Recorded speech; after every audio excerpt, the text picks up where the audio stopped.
Buenos días. Me parece que estamos al aire. Alan, por favor, ¿puedes confirmar? Ya, está bien. Muy buenos días, doctora. Bueno, buenos días a todos los espectadores del FCU. Mi nombre es Joseph Mau Castromanza. Soy estudiante de la carrera de Derecho de la base 20 y en esta ocasión cumpliré el rol de moderador de esta ponencia magistral, la cual tiene como principal protagonista a la doctora venezolana Gisa Delgado de Vita, la cual es doctora en Educación, investigadora de Humanidades y Ciencias Sociales, ganadora del Premio Nacional del Ensayo 2021, Unión de la Unión Europea y la Deutsche Gesellschaft für internationale Zusammenarbeit, disculpen por la pronunciación, de Alemania. También es profesora en la Facultad de Educación de la Pontificia Universidad Católica del Perú, profesora de investigación educativa en la Maestría de Gestión en la Educación de la UCIL y docente de investigación científica en la Universidad Nacional Mayor de San Marcos. Le cedo la palabra para que usted dé unas palabras de bienvenida, doctora. Hoy, muchas gracias, Joseph. Sí, encantada de poder participar. Aprovecho la ocasión para felicitar estas iniciativas, estos espacios, ¿no? de diálogo, de intercambio, y así que encantada de poder estar acá. Y gracias a los que nos acompañan en esta mañana. Está bien. Gracias por la palabra, profesora. Para desarrollar lo más fructíferamente posible esta ponencia, en función de la experiencia de la doctora Delgado, se van a abordar dos tópicos principales. El primero es la educación virtual en tiempo de pandemia y el segundo es la crisis política venezolana y la migración. Para abordar ambos temas se tratará de tomar tiempos semejantes. El primero, la educación virtual en tiempo de pandemia. Una pequeña introducción, que es el desarrollo de la pandemia del COVID-19 ha afectado seriamente la desigualdad social, la distribución de recursos de diferentes zonas del Perú y la igualdad de oportunidades en diferentes dimensiones, como es el caso de la contratación laboral y el masivo despido de trabajadores, que va de la mano con el incremento de las MIPES en el Perú. Se tiene la inexorable necesidad de adaptarse a los nuevos protocolos sanitarios, como la posibilidad de continuar con sus labores mediante el uso de la tecnología. Este es el caso de la educación en todo el mundo. Hemos notado que el Perú ha tratado de continuar con esta medida, en esta medida en lo que sea posible, siendo la educación un rubro bastante importante. Por eso es que comienzo con la pregunta, doctora. ¿Cuáles creen que son las principales ventajas y desventajas entre el rol docente en virtualidad y en presencialidad? Bien, gracias, Joseph. Bueno, el tema de la educación virtual es un tema bastante complejo para nosotros en el país, ¿no? Porque también hay que analizarlo desde qué enfoque se va a hablar. Por ejemplo, es muy distinto hablar de ventaja y desventaja de manera global sin considerar, por ejemplo, condiciones sociales, económicas. Entonces, hay que hablar desde la mirada del docente, hay que hablar desde la mirada del estudiante, hay que hablar desde la mirada del padre y representante, si es a nivel o las familias, ¿no? Hay que hablar también desde, por ejemplo, los sectores más vulnerables o de los sectores que de repente, entonces es muy complejo, pero ¿cuáles serían las ventajas y desventajas en sí mismas? Bueno, si hablamos de manera global, entonces decimos que una de las ventajas es que reduce costos, ¿no? De cierto, por ejemplo, la movilización, ¿no? Se habla de eso, pero hay que ver también el tema de la edad, por ejemplo, la edad del estudiante, el nivel de estudio. En este caso, por ejemplo, para el estudiante universitario representa mayor autonomía, mayor tiempo para quizás ser bastante autodidáctico, ¿no? Y buscar gestionar su propio aprendizaje, y representa definitivamente una ventaja en ese tema. Otra ventaja es que se le dice que rompe la barrera de tiempo y espacio, y esto pues ya en cualquier parte, estamos en la cocina, ¿no? En cualquier espacio de la casa o en cualquier parte del mundo y estamos recibiendo, estamos ahí en la clase, ¿no? Entonces esto hace, nos emociona, nos anima y decimos, ah, ya, pues sí. Pero también tiene sus desventajas, y es que, como dije al principio, hay que considerar a aquellos que no tienen los dispositivos, aquellos que no tienen el internet, pues obviamente se quedan sin recibir educación, ¿no? Eso por un lado.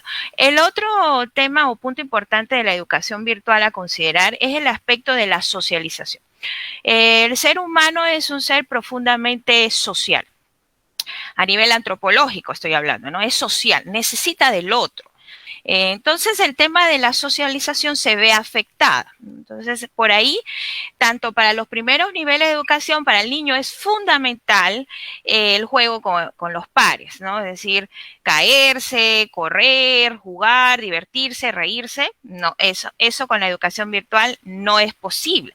No, que sí, que podemos movernos así en las pantallas, ya, sí, usted lo que quiera, pero el niño interrumpe la socialización. Eso es para ese tema.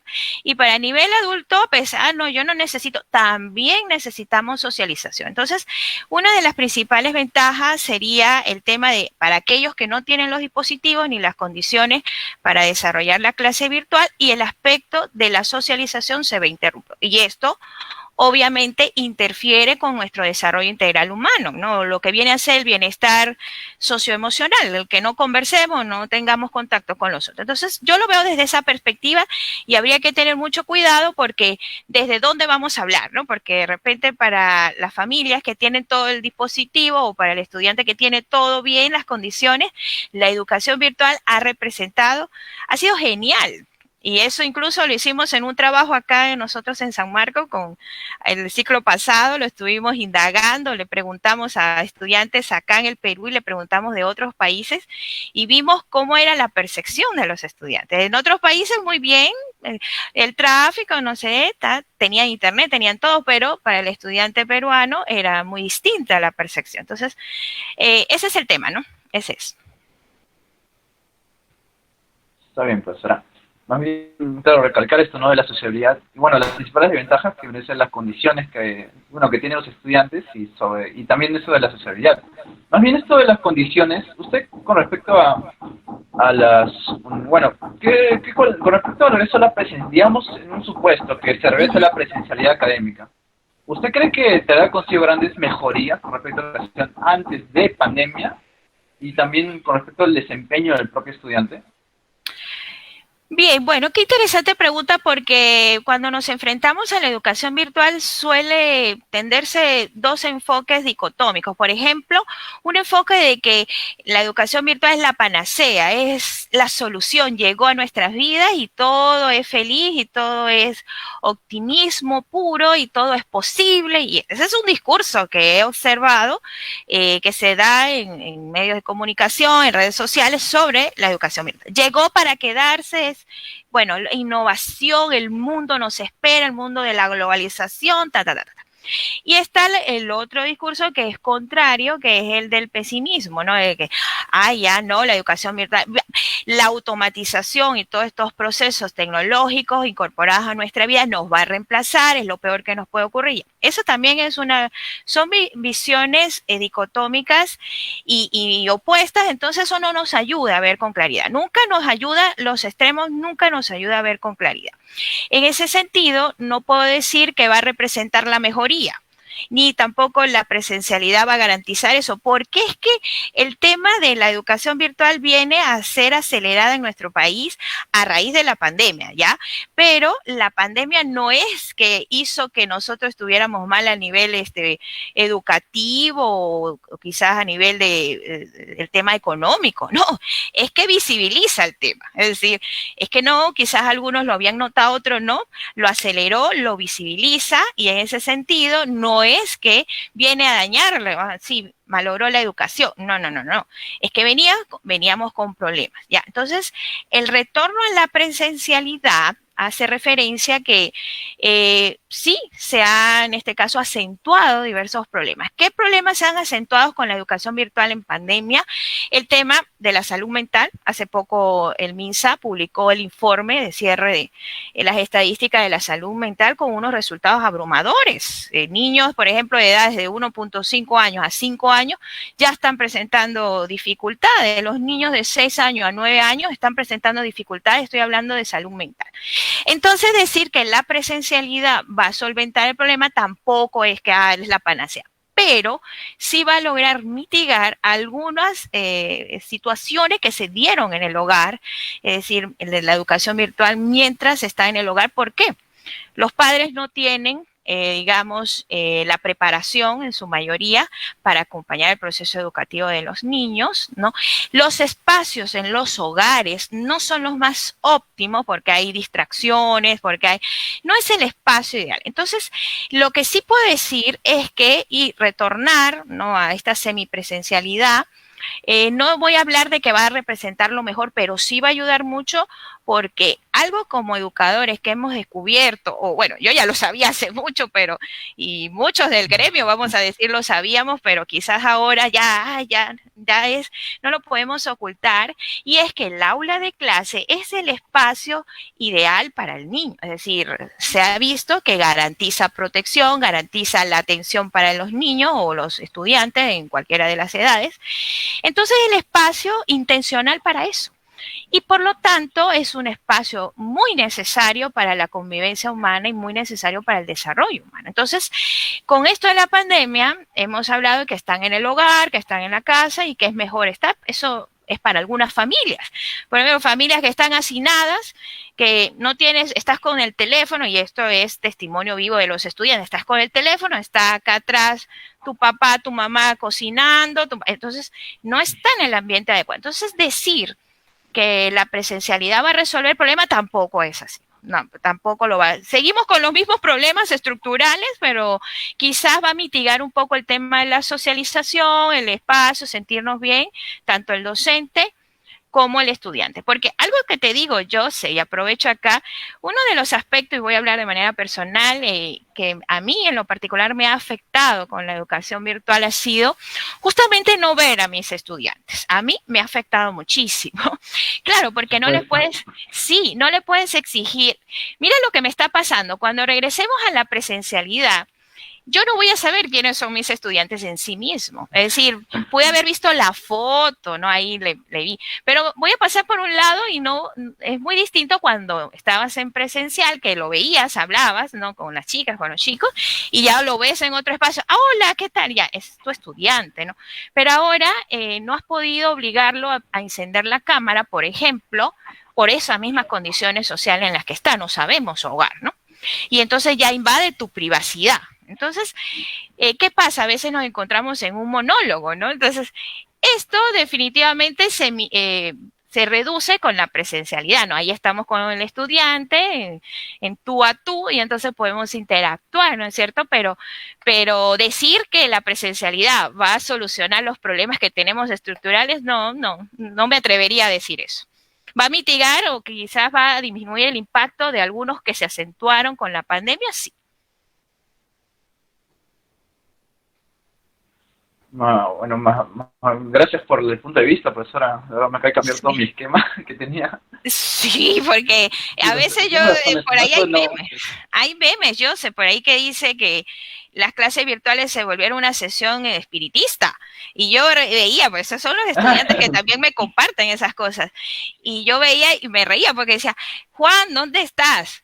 Pedro, ¿dónde estás? José, ¿dónde estás? Claro, porque el docente está ahí o no está ahí el estudiante. Entonces, mira la recarga que viene para el docente, no solamente cumplir con la labor de enseñar, ¿no? Y de sus clases, todo, sino adicional garantizar a ver si el estudiante está ahí o no está ahí, o si se desapareció y dejó hay memes incluso que ponen en la foto, y esto ponen como que estoy ahí en clase, es una foto y está durmiendo, ¿no? Entonces, esas cosas se dan, ¿no? claro, solo está para la asistencia.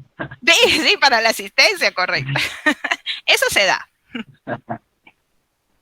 Por supuesto, profesora. Más bien, claro, es lamentable esto.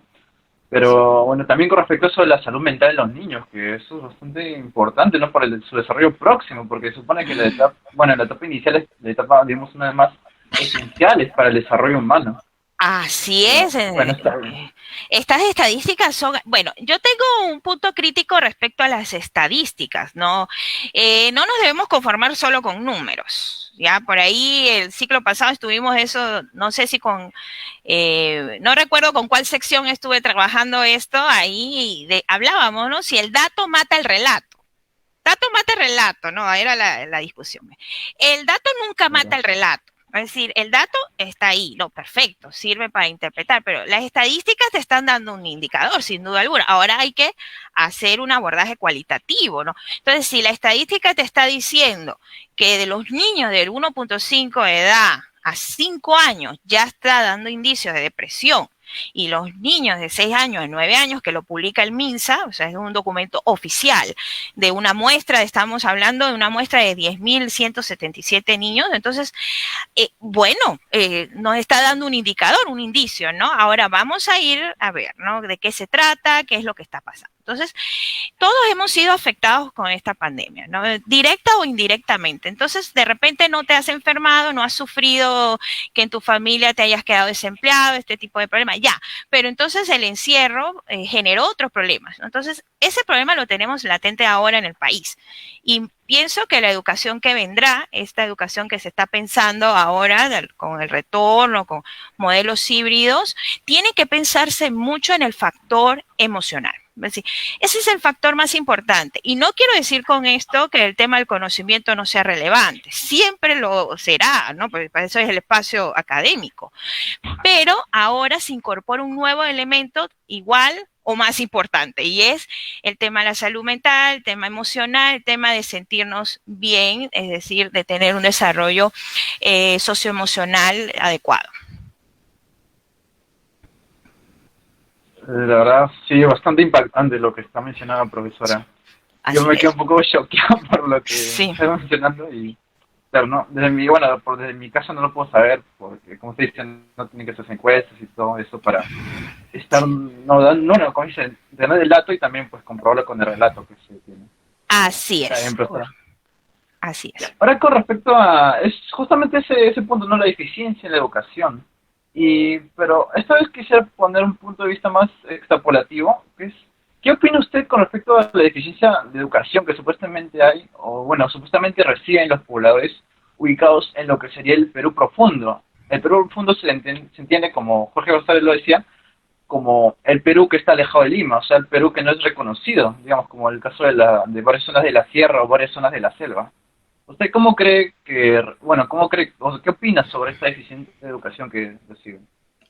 Bien, Greg, qué interesante pregunta esta y el término, la categoría Perú profundo a mí me ha llamado mucho la atención. Incluso ha sido una de las categorías que al llegar al Perú, justamente me consigo con esa, ¿no? Y está vinculada, ¿no? Tiene relación buscando los años, ¿no? El contexto tiene relación con esa mirada sociológica, antropológica, con el inicio, ¿no? El tema de la modernidad y las disciplinas, es decir, la sociología como disciplina en el Perú, la antropología también, ¿no? Tiene conexión con ese contexto. Sí, bueno, a mí me llama la atención la palabra Perú profundo. ¿Por qué? Porque al hablar de profundidad hablamos, ¿no? De hondo, ¿no? Y si hablamos de hondo, lo opuesto sería lo superficial, ¿no? Es decir, lo visible. Entonces, en esos años se ha visto, ¿no? Los teóricos, los intelectuales de ese momento, Basadre, Arguedas, ¿no? Es todo un conglomerado de personajes, proponen esto porque se dan cuenta de que hay una desigualdad. Y que no es no solo de acá del Perú, ¿no? Como sujeto histórico, América Latina es asimétrica y desigual, ¿no? Entonces, en ese sentido, hablar de la educación de estos pobladores, ¿no? De las zonas rurales o de estas Perú profundo que me parece que etiqueta a las personas también, ¿no? Le pone una etiqueta, le dice, ah, no, ¿tú eres de dónde? ¿Del Perú superficial o eres del Perú profundo? ¿No? Porque ahí está la categoría. Una es hondo, superficial y otra el antónimo, ¿no?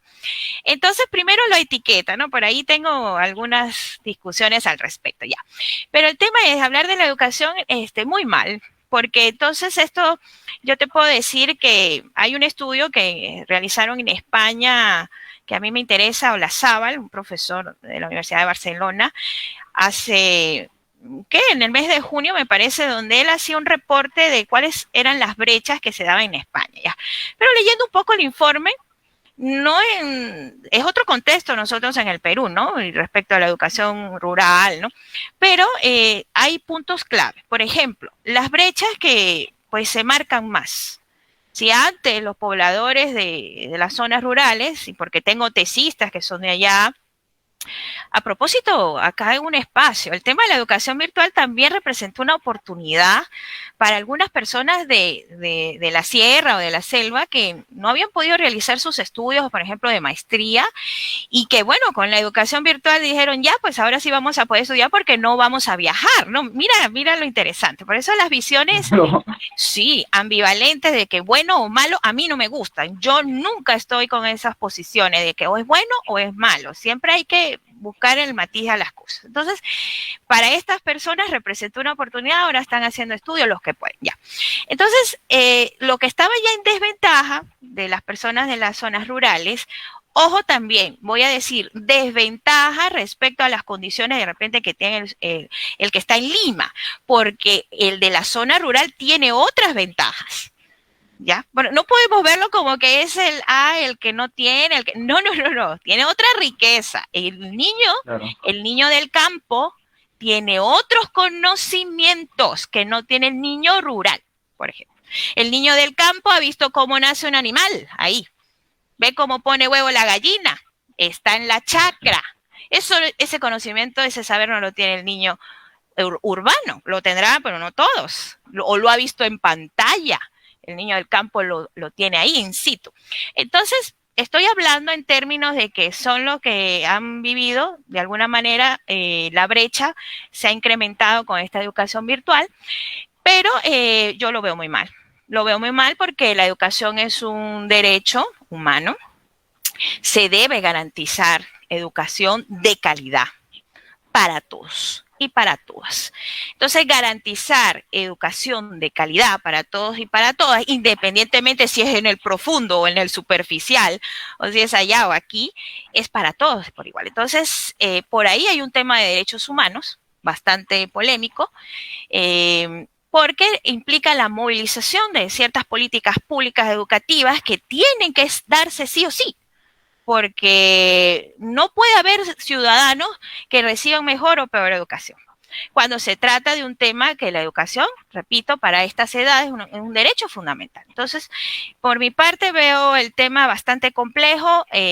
Hay que sentarse a dialogar, hay que sentarse a ver y hay que mirar con rostro sensible. Es decir, esto no es solamente un tema de datos económicos, no, hay un tema de sensibilidad porque estos niños no pudieron, fíjate que hubo noticias, no recuerdo ahora la fecha, pero sé que se publicó un reportaje, incluso salía en los medios de comunicación, en todos, un niño en la selva que buscando la cobertura, ¿no? Se cae al río. ¿No? Se cae, buscando cobertura.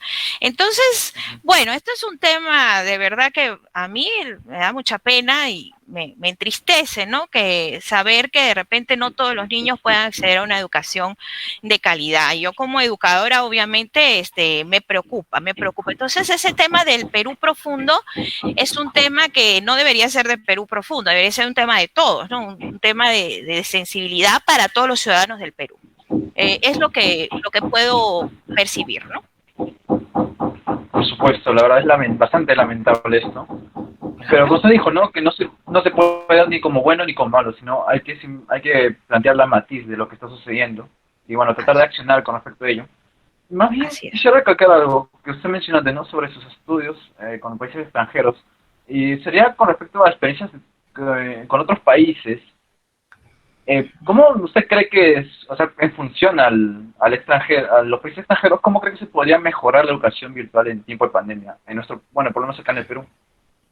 Bien, bueno, yo siempre les digo a mis estudiantes que la idea nunca de hacer educación comparada, por ejemplo, de buscar en otros modelos educativos o en otros sistemas educativos de otros países, sea la intención imitar.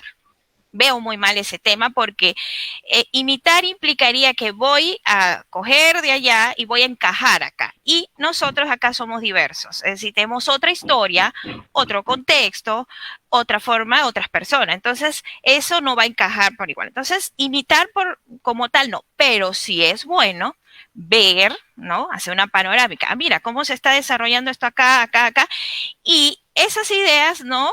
Conjugarlas y adecuarlas a nuestro contexto. Entonces, hay casos maravillosos en educación ahora que han logrado sobrellevar la educación virtual sin mayor problema, porque hemos tenido problemas nosotros, claro que sí, y todos han tenido problemas en sí, pero el tema es que unos han podido salir más rápidos que otros. Entonces, fíjate la experiencia de Uruguay, por ejemplo. Uruguay tiene un acceso. Es más, Uruguay no fue que empezó por la pandemia, ¿no? Ya venían trabajando el tema de la virtualidad. De manera particular te puedo decir que cuando inicia el tema de la pandemia y la educación virtual, para mí, para Gisa Delgado de Vita, no representó en sí un problema porque yo ya venía dictando con esta modalidad antes de la pandemia. Es decir, yo ya venía incursionando en el tema de las tecnologías porque se avecinaba. Lo que pasa es que se aceleró, ¿no? Pero se avecinaba. Entonces yo ya dictaba en la universidad que había recién ingresado acá, ya estaba dictando bajo esa modalidad. Pero fíjate Uruguay, qué tema interesante. Uruguay tiene una plataforma tiene un programa educativo desde hace años atrás. Trabaja lo que ahora nosotros estamos recién haciendo cursos y talleres de gamificación, cómo gamificar un curso que es cómo trasladar las estrategias de, por ejemplo, los juegos, ¿no? Un juego, Minecraft, cómo adaptarlo. Sí, yo siempre recuerdo porque no sé si era Juan Pablo por ahí, ese grupo de estudiantes que un día me dijeron, profesora, ¿podemos hacer un trabajo de monografía sobre los juegos del Minecraft para enseñar historia? Y a mí me pareció genial. Yo de una vez les dije que sí. Yo les dije, va, a ver, háganlo, porque eso ya se está haciendo en otras partes del mundo. Pues para nosotros es algo quizás, no para todos, ¿no? Obviamente, pero quizás estábamos recién incursionando en eso. Entonces, Uruguay venía con una plataforma ya con la gamificación para la matemática, por ejemplo, y venía ya otorgando la posibilidad de adaptación a sus docentes a materiales y recursos para todo. Entonces, la experiencia de Uruguay, cómo viene manejando el sistema educativo de Uruguay, bastante interesante, ¿no? Para recoger ciertas experiencias. México tiene un canal continuo, por ejemplo, de un canal multigrados de educación todo el año. O sea, no es que es porque era la pandemia y ya voy a hacerlo, no, sino ya venía con esa experiencia. El mismo Colombia también tiene una muy buena experiencia. Yo leí de un politécnico de Colombia que para el tema de las ingenierías, ellos eran laboratorios, ¿no? Entonces con la virtualidad lo que hicieron fue más trabajar la teoría y trabajarlo bajo otros escenarios del aprendizaje basado en problemas, por ejemplo, se da muy bien en virtualidad, ¿no? Por ejemplo, se le presenta el caso al estudiante y ya el estudiante busca todos los recursos, los moviliza para poder resolver ese problema. Entonces, tenemos experiencia en estos países que le ha ido bien porque no era que la pandemia los activó. No, era que ya venían trabajando con esto y entonces fue más fácil. Entonces, ¿qué nos toca a nosotros, ¿no? En ese aspecto, ya que todos estamos, digamos, en esta movida, ¿no? De que educación virtual, ¿no? Entonces, no detener el tema de la capacitación, de formación, pero yo pienso que hay que cambiar un poco el enfoque. No un enfoque instrumental, como que aprende a usar el Kahoot. Ya, no, sino un enfoque de integración en el aula, es decir, es parte de mi actividad. Entonces, yo tengo que aprender a usarlo no como que es una actividad adicional, sino esa actividad es parte de mi desarrollo, de mi quehacer educativo. Entonces, por ahí hay experiencia de otros países, sobre todo de ver que la educación virtual no ha sido satanizada tampoco, como que lo peor es, no, sino que ahora se integra, pero el docente se debe preparar. Y el docente por sí mismo no lo va a hacer, pero no porque no tenga las ganas ni nada, sino porque debe ser una política integral. Es decir, el docente debe estar en una formación continua, por eso lo debe promover el Estado, por supuesto. Bueno, claro, tiene razón, ¿no? Claro, eso es más que, digamos, extras que vendría a ser Kahoot, eso del quizzing. Sí. Más que herramientas, sino como parte de la metodología de enseñanza directa. Exactamente, incorporación a tu estilo de enseñar, no verlo ajeno, como que algo que uso y lo quito, sino ya integrarlo propiamente al quehacer. Sí, profesora. También más bien eso, quisiera resaltar eso de México, que usted mencionó que tenían como su programa de grados. Sí, Creo que sí. algo sí debe ser como el que hay en Perú, eso de aprendo en casa, me parece. Ah, Sí, sí, ya. no sé. Bien, no, sí, no. A ver, el Aprendo en Casa fue una alternativa de emergencia que activa el Ministerio de Educación, ¿no? Dice, bueno, ya, ¿qué vamos a hacer, no? Bien, vamos a Aprendo en Casa y entonces esto iba a abarcar, ¿no?, los niveles de inicial, primaria y secundaria. Iba a ser transmitido no solamente por televisión, sino también por radio, por ejemplo, ¿no? Entonces, o por redes sociales, YouTube se activaba también, ¿no? Pero fue una estrategia de emergencia, porque el Ministerio de Educación, como garante de la educación, es el ente encargado, pues tenía que intervenir, ¿no es cierto? Y tenía que ya decir, ya, pues, ¿qué vamos a hacer? Pero el tema de México no, es una política integral que tienen ellos, es decir, que mira el enfoque tan interesante a nivel del Ministerio de Educación, ya no es un enfoque de gestor nada más, como que, bueno, ya se presentó el problema, le busco solución. No, sino es hablar de un plan estratégico. Estamos hablando frente a un plan estratégico el que tiene México. Es decir, ya no ver el Ministerio de Educación como, bueno, se me está presentando el problema y ahora voy a, no, sino ver como un plan integral. ¿Qué voy a hacer para que mi población esté bien? ¿No? Esté bien constantemente. Y si llegaba la pandemia, pues genial. Con esto no estoy diciendo que el Ministerio de Educación lo hace mal, no. Al contrario, repito, cada uno tenemos contextos distintos y no podemos ser juzgados bajo los mismos criterios, obviamente.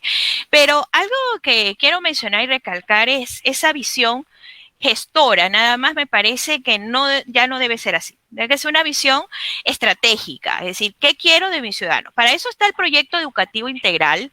Fíjate que hay un proyecto educativo que tiene, digo integral porque me gusta cómo está planteado el proyecto educativo nacional hasta el 2036 tenemos acá en el Perú una visión de ciudadano y ciudadana. ¿No?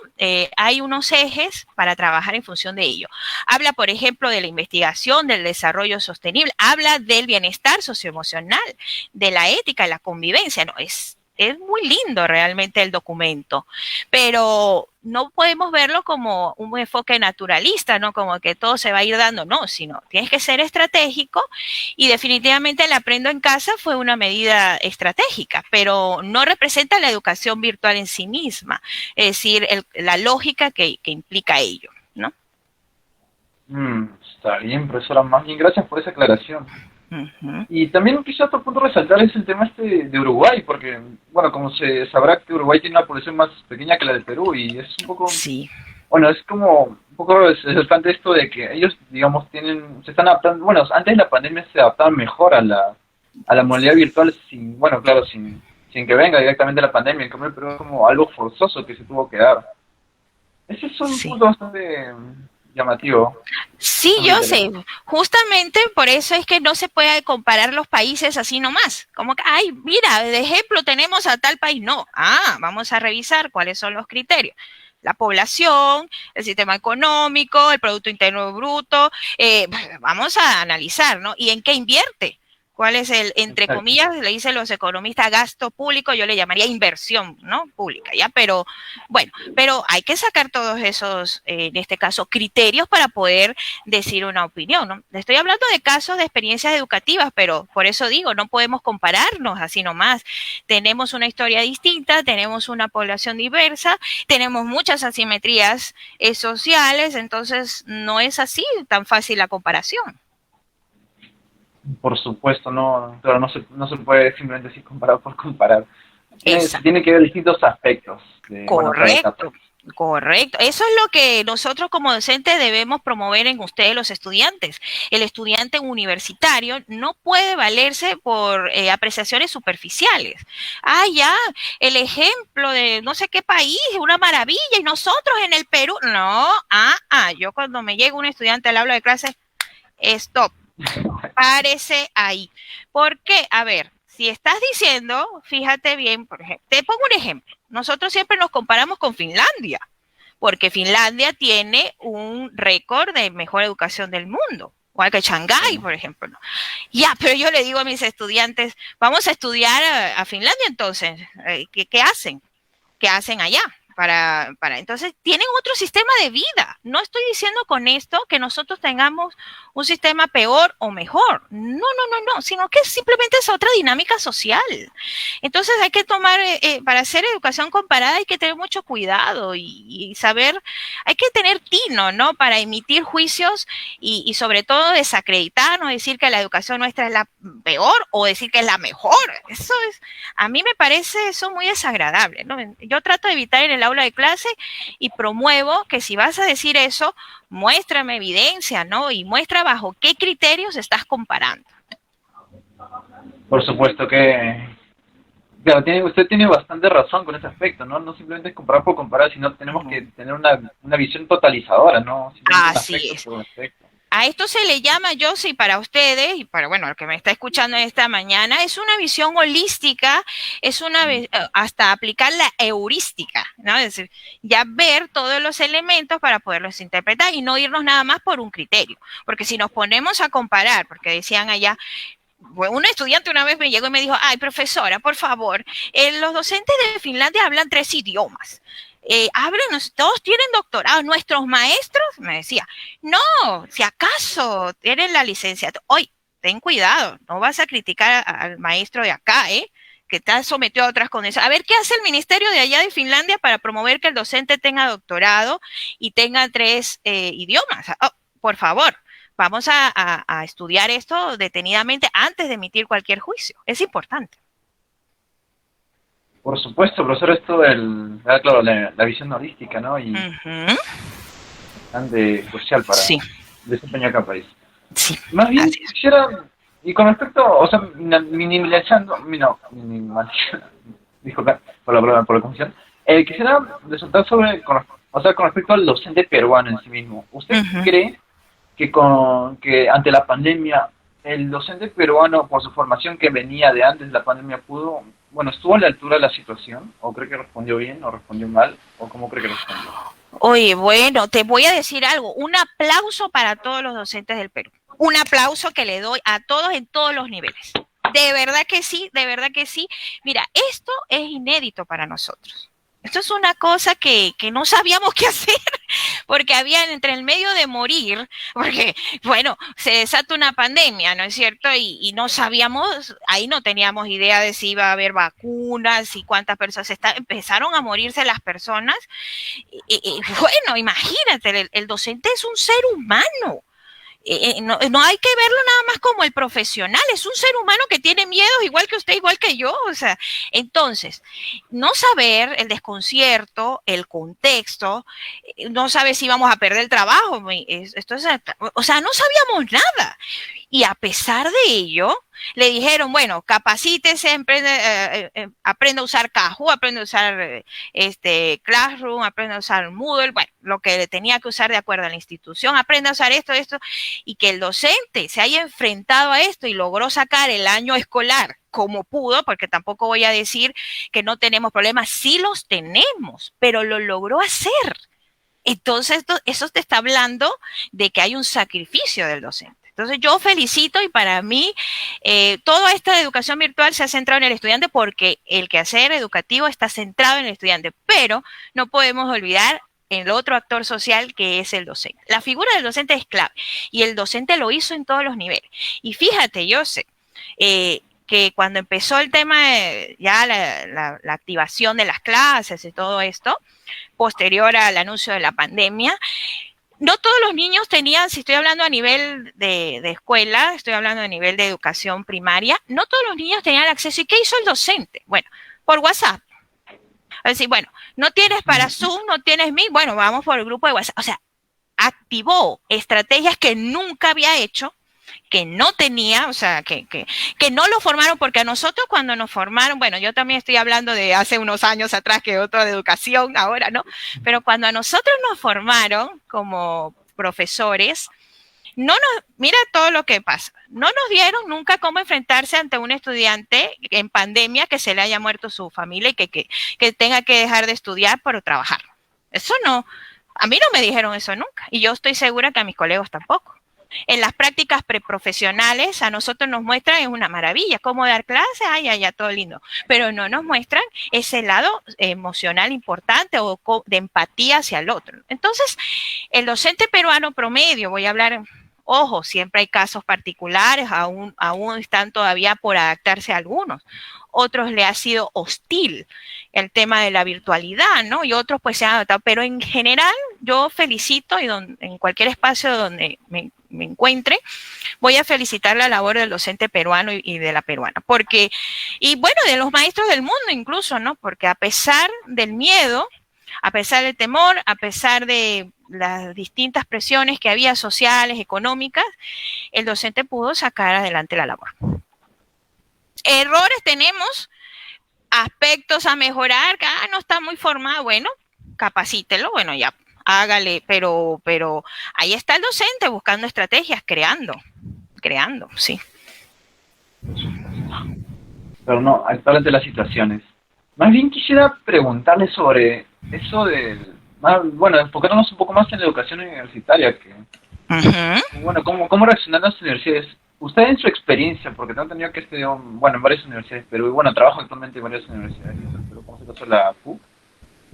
Quisiera preguntarle si es que, bueno, ¿cuáles serían las falencias que tuvieron las universidades al momento de la pandemia, digamos? Bueno, el tema universitario también tiene su punto para hacer el análisis, porque no es igual hablar de la universidad pública que de la privada. Ojo, siempre que digo estas cosas así de que no es igual de esto y esto, nunca digo que ni sea mejor ni peor, no, sino que tienen ritmos distintos. Tienen ritmos distintos porque su manejo a nivel administrativo es distinto, pues. A ver, en el caso de nosotros acá en San Marcos, que tuve la experiencia de participar en el primer ciclo que se dio luego del llamado de la pandemia, ¿no? De esto, de los anuncios, bueno, se hizo las capacitaciones, se hizo todo lo que estaba, los recursos necesarios para poder que ustedes, los estudiantes, pues no perdieran clase. ¿Por qué? Porque el sector privado ya había iniciado, pero es que no podemos comparar porque el sector privado pues se maneja de manera distinta. Muy distinta, es sencillo, ¿no? Ya, bueno, hay que activar, hay que hacer esto, tiene incluso los recursos, es decir, tiene otros elementos que la hacen tener un ritmo más rápido, ¿no? Es decir, bueno, ya activamos, vamos a activarnos y ya para junio, julio ya estábamos con total normalidad en ese año en las clases, estoy hablando del sector privado, mientras que para el sector público no fue así. Entonces a mí me parece que se ha hecho todo lo que está al alcance, es decir, las decisiones que se tomaron en su momento quizás eran contradictorias o quizás no sabíamos qué hacer, pero era parte del contexto, no sabíamos qué hacer, me incluyo, ¿no? Es decir, ¿cómo adaptar? Fíjate que hay algo interesante, SUNEDU, como el ente en este caso encargado, ¿no? De dictaminar todo lo que tenga que ver con normativas del sector universitario, teníamos que presentar, te hablo esto porque en ese momento cuando inicia la pandemia yo estaba ocupando una coordinación en una universidad. ¿Y qué pasó? Llegó los documentos de SUNEDU donde teníamos que hacer adecuaciones curriculares. Es decir, no era simplemente algo así como que llegó la pandemia, vayan y den clase, activen el Moodle y empiecen a dar clase, hagan Zoom. No, era primero una preparación a nivel curricular, es decir, sentarnos a adecuar los cursos, sus sílabos, todo, adecuarlo, enviarlo a SUNEDU lo aprobaba, veía que todo estaba bien, ¿no? Para la adecuación, no todas las universidades pudieron hacerlo, eso es otro dato. Entonces, las que pudieron, las que hicieron esa adecuación a la educación virtual, tuvieron ritmos distintos, porque implicaba un trabajo interno distinto. Entonces, a nivel de acá, por ejemplo, la Casa de Estudio hizo lo que tenía que hacer en su momento, hizo las adecuaciones, se movilizó un equipo, los docentes fuimos capacitados, ¿no? Adecuados al contexto y todo. Entonces, a mí me parece que cada institución tiene sus ritmos distintos. Ok, está bien, más bien, gracias por ese punto de vista, porque, bueno, claro, nosotros, bueno, por lo menos acá la mayoría creo que somos docentes, digo, que somos estudiantes los que están mirando esto. Es, claro, ¿no? Bastante importante ver estos puntos, por cómo se desempeñó por cómo se desempeñaron las propias universidades. Y más bien, profesor, acá hay un tema un poco personal que es la pregunta, ¿qué es lo que la trajo a usted a la Universidad Nacional de San Marcos? Porque usted, como sabrá, es una de las universidades más prestigiosas de todo el Perú y quisiéramos saber cómo, o sea, qué le incentivó. Y cómo es que también es posible que usted cumpla su rol, bueno, su especialización acá en el Perú, teniendo en cuenta que también hay varios de sus compatriotas no pueden ejercer sus rol, bueno, sus especializaciones acá en el Perú. Eso Bueno, creo qué que mucho. pregunta tan... es una pregunta compleja. ¿Qué me induce a San Marcos, no? Por ejemplo, ¿qué me llama? Bueno, voy a empezar, voy a ordenar mis ideas. Lo primero es que yo vengo de una universidad pública autónoma, uno de los claustros más antiguos de Venezuela, como es la Universidad de los Andes. Más antiguo, no el más antiguo, sino uno de los más antiguos, porque el más antiguo sería la UCB, pero yo estudié en la Universidad de los Andes, 200, en este caso 236 años desde su fundación. Entonces, el haber sido formada en una universidad pública, autónoma, ¿no? Con todos los valores que implica ser estudiante de ahí, ¿no? ¿Qué implica? Ahí voy. Implica pensamiento crítico, convivencia ciudadana, implica diversidad. El espacio, el aula de clase es el espacio de la confluencia de todos. Y ahí me gusta mucho verlo el tema de todos y todas. Entonces, yo fui formada así y luego fui profesora de ahí. Entonces, claro, se da el tema de la migración, me vengo al Perú, obviamente, ¿cuál es la universidad que va en consonancia con mis valores? Es decir, con mi formación que tuve en una universidad pública y autónoma, ha sido San Marcos. Es decir, y aquí te quiero contar una cuestión, una anécdota, porque yo llego al Perú e inmediatamente me voy a los espacios de San Marcos. Los sábados iba a la Facultad de Sociales, a unos talleres que dictaban libres, cátedras libres, asistía. E incluso tengo fotos que hace poco me salió en el Facebook de recuerdo visitando la casona de San Marcos, y decía ahí, ¿no?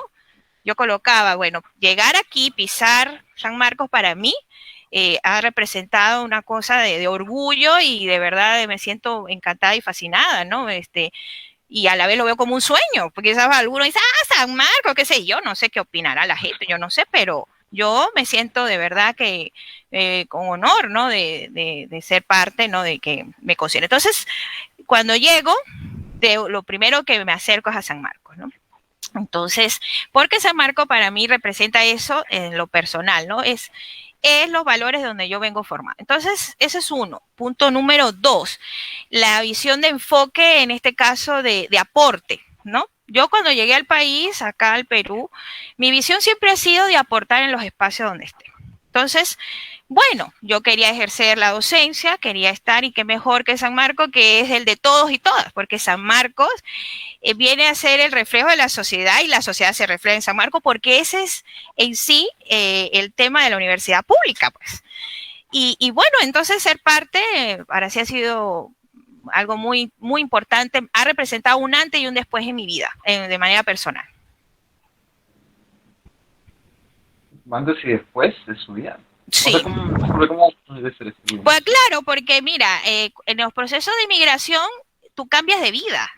Entonces, Ah, tú no sabes si vas a ejercer, si vas a volver a ser profesional en ese país. Tú no sabes nada. O sea, tú llegas a trabajar, a hacer otras cosas, ¿no? Entonces, tú no sabes. Entonces, tener la posibilidad de ejercer la profesión y haber llegado a San Marcos representa para mí un antes y un después a nivel profesional incluso. claro. Y usted, digamos, ¿usted cree que, bueno, el hecho de venir al Perú le ha dado mayores oportunidades? O sea, digamos, supongamos un hipotético caso en el que Venezuela no haya caído en una crisis. ¿Usted cree que el llegar al Perú le ha dado mejores oportunidades que las que pudo haber tenido ahí en Venezuela antes de la crisis que se cocinó? Bueno, a ver, vamos a ordenar las ideas. El tema de la migración forzada siempre es injusta. Siempre es injusto, Claro, porque una cosa es que estés en tu país y digas, bueno, quiero variar, quiero ver otros escenarios y ya, pues te vas a otro país o te invitan de otro país a trabajar un tiempo, ya, pues esa es otra visión, ¿no es cierto?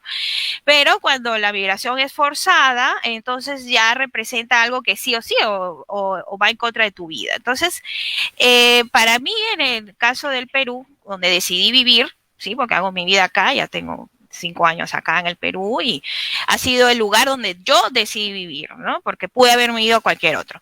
Entonces sí ha representado oportunidades, pero claro que sí. Es más, yo me siento muy afortunada de ser parte, ¿no? De, por ejemplo, estar a nivel de educación, estar en lo que me gusta, estar en la docencia, estar en lo que me gusta, hacer lo que me gusta, ¿no? Entonces, no pudiese decir que si representa más oportunidades o no, porque yo trabajaba en Venezuela igual como profesora universitaria, ¿no? O sea, también tenía digamos, mi vida, todo mi desarrollo profesional ahí. Bueno, se da el tema de la migración, llego al Perú y también tengo muchas oportunidades. Es decir, que definitivamente es un antes y un después en mi vida, sin duda alguna.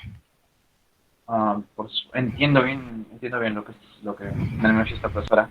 Más bien, eso, con respecto a o sea, ¿qué diferencia hay entre la docencia y las demás carreras especializadas para que usted pueda ejercerla acá en Perú, en cambio sus compatriotas no puedan? Porque tengo entendido que hay varios de sus compatriotas que manifiestan que tenían especialidades ahí en Venezuela, pero no sé, bueno, eso es lo que quiero saber, pues, ¿cuáles son esos temas, los tópicos para que no puedan ejercerlo acá en Perú?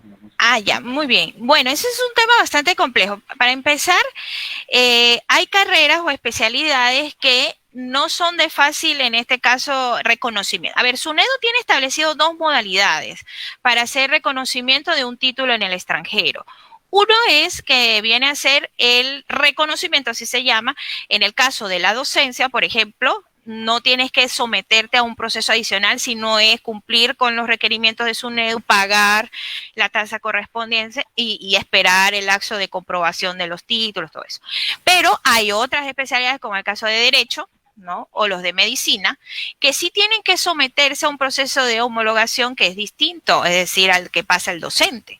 Por ejemplo, hacen el reconocimiento de su título y tienen que, me parece que son 2 cursos adicionales que tienen que cursar, pues, para poder ser reconocido. Entonces, aquí entra un factor interesante, que cuando llegas, uno, no tienes el dinero suficiente para hacer el reconocimiento. Antes era más costoso, ahora cuesta menos dinero, ¿no? Hacer este tipo de reconocimiento. Entonces, muchos de los paisanos, vamos a decir así, compatriotas, pues no tienen o el dinero, no tienen a veces el tiempo, o tienen estas especialidades como derecho, medicina, que ya implicaría un proceso administrativo superior. Entonces, se han quedado en el camino, ¿no? Estancados con ese tema, ¿no? Cosa que, pues, es lamentable. La verdad es bastante sí. Yo estoy bastante razón. Más bien acá un error mío que se me olvidó mencionar el tópico, es que pasé un tópico a otro. No hay problema, si quieres haces preguntas como, no hay problema, claro, como gustes, mezcladas o no sé. Claro, pero quisiera dar una pequeña introducción más que todo, ¿no? ¿Ya? Y es que, bueno, certifica la información más bien, si podría, profesora, que dice desde 2013 existe una profunda crisis en Venezuela, la cual hace referencia a una crisis económica, política y social que inició con el gobierno de Hugo Chávez y que ha continuado con su sucesor Nicolás Maduro. Esta situación ha sido producto de la caída de los precios del petróleo, las expropiaciones, las restricciones de control de cambio de la moneda, la corrupción latente, entre otros factores. Todo ello ocasionó graves consecuencias de toda índole. Dentro del sector social, la mayor repercusión ha sido la migración masiva de venezolanos hacia distintos destinos y el Perú no resulta una excepción a ello. Pues en años anteriores no se dio un debido control sobre la masiva llegada de migrantes. Y ante esta situación ha habido diversas reacciones nocivas, como es el caso del racismo y la xenofobia. Y desde esta última frase quisiera preguntarle a usted, con respecto a la llegada de acá al Perú, bueno, sus primeros días, digamos, ¿ha sentido ese racismo, xenofobia? Porque, bueno, acá por lo menos yo he escuchado varias veces a peruanos decir que los venezolanos vienen acá a quitarnos el empleo, que los venezolanos son acá rateros, etcétera. O sea, mensajes bastante, bueno, no, digamos, estereotipos bastante crueles. Y quisiera saber si usted, digamos, ha recibido eso, por lo menos en la universidad o en los ámbitos donde ha trabajado. Muy bien. Bueno, aquí en esta pregunta se mezclan una serie de elementos interesantes para analizar. Bueno, es innegable que ha sido todo un tema la migración venezolana en los diversos países, sobre todo lo que viene a ser Colombia y Perú, que han sido los países donde más han recibido a ciudadanos venezolanos, ¿no? Entonces, definitivamente representa una transformación en todo, ¿no? Muchos cambios. Ahora, puntualmente, haber sentido este tema de la xenofobia, ¿no? O algún rechazo, sí y no. A ver, sí, quizás en algunos espacios. A nivel universitario no lo he sentido, la verdad, no lo he sentido. Quizás de repente lo haya, no sé, pero yo no lo he sentido, al contrario, más bien en los espacios universitarios hay el tema de mucho respeto, ¿no? Hay el tema de valoración como profesional, es muy distinto, ¿no? Porque si vienes acá, vienes a aportar y lo haces bien, bueno, a mí me han dado la oportunidad y yo estoy muy agradecida. Pero quizá en otros sectores pasa eso, ¿no? Como que, bueno, es venezolano y como es venezolano es sinónimo de delincuencia o es sinónimo de esto. Incluso hay unas frases por ahí que he leído que dice, los verdaderos o buenos ciudadanos venezolanos se quedaron en Venezuela. Los que salieron son los malos. Esa cosa es falsa, ¿no? Entonces, aquí se mezcla una serie de situaciones. Se mezcla un poco el tema de los medios de comunicación, ¿no? Como esas ventanas, esos portavoces que crean estereotipos y que, ojo, es uno de los poderes que forman actualmente. Ni siquiera el aula de clase forma tanto como los medios de comunicación. Así que es poderosísimo el mensaje que mande. Ese es uno. Dos, siempre el tema de la generalización es un problema para cualquier persona, ¿no? El hecho de que, por ejemplo, haya pasado en ciertos espacios que hayan robado, no quiere decir que todos los ciudadanos son así, ¿no? Y el otro punto, que es injusto también, ¿no? El otro punto a considerar es que nosotros también venimos de partes distintas de Venezuela. A veces a mí me dicen, no, que mira, ahí en tu vecino hay unos paisanos, yo ni los conozco, yo ni sé quiénes son. Pueden ser venezolanos, pero yo nunca los he visto en mi vida, ni eran mis vecinos, ni eran mis amigos, ni colegas, o sea, no los conozco, es más. Y te puedo decir una mala experiencia que tuve acá. Yo fui asaltada, me han asaltado varias veces, por cierto. Y en una de esas, de las tantas veces, fue un venezolano. Y él no dijo, pues esta es venezolana y no la voy a robar. Eso que no dijo. El delincuente es delincuente aquí en cualquier parte, ¿ah? La delincuencia no tiene nacionalidad. Sería muy injusto decir eso. Decir que la delincuencia es por un tema de nacionalidad, porque entonces seríamos juzgados por la nacionalidad y no por los actos. En ese tema, y la nacionalidad es un tema de que no lo decidimos, o sea, nacimos en ese país y bueno, ya, esa es nuestra nacionalidad, ¿no? Entonces, sería muy injusto, hay que tener mucho cuidado. Ustedes, los estudiantes universitarios que se forman, que tienen que tener un pensamiento crítico, que siempre tienen que buscar la otra cara, no dejarse llevar, son portavoces a nivel social de esto. Hay que tener mucho cuidado con el tema de la discriminación, ¿no? Entonces, en lo personal, sí he tenido algunos espacios y también hay que considerar el tema cultural. Son culturas muy distintas. Es decir, la forma de ser, por ejemplo, pero con esto no estoy diciendo que sea que mejor o peor, siempre digo y desde el principio de esta conversación lo he dicho, cuando yo digo de acá es distinto, nunca es porque sea mejor o peor, sino es distinta, las costumbres, las tradiciones son distintas, la forma de relacionarnos es muy distinta, la forma quizás de conducirnos, qué sé yo, ¿no? Entonces, todo eso hace una sinergia, pero es indudable que también ha sido usado la migración venezolana para manipulaciones políticas. Es indudable, incluso por parte de los medios de comunicación. Hace poco salió un libro del IDL, del Instituto Legal se llama Los extranjeros, usos políticos de la inmigración venezolana en las campañas presidenciales. Y habla desde Salaverry, Forsyth, bueno, todos, hay un recorrido sistemático de cómo nos han usado, ¿no? También para promover ese estereotipo de lo malo, del que llegó aquí es un mal ciudadano. Eso no ocurre para todos. No podemos ser todos juzgados por igual. Es muy injusto eso, es muy injusto. Por supuesto, bastante injusticia, ¿no? Que vayas a un lugar y te tipifican simplemente porque eres de tal nacionalidad o porque tienes tal raza o que... Es terrible, eso es claro, porque ¿cómo te quitas eso? No puedes, a ver, no, entonces cualquier acción buena que pueda hacer no va a ser tomada en cuenta, no, porque eres de allá, no, no, no, además hay que considerar ciertos factores, el tema de la edad, la formación profesional, hay muchos factores y yo te digo sinceramente, también por ahí han sacado el argumento de que, bueno, que el Perú, los peruanos migraron a Venezuela y ahora esto, nadie le debe favores a nadie, eso es una cosa que ha sacado, es una cuestión popular, ¿no? Pero me refiero como buscando, apelando a puntos de integración, ¿no?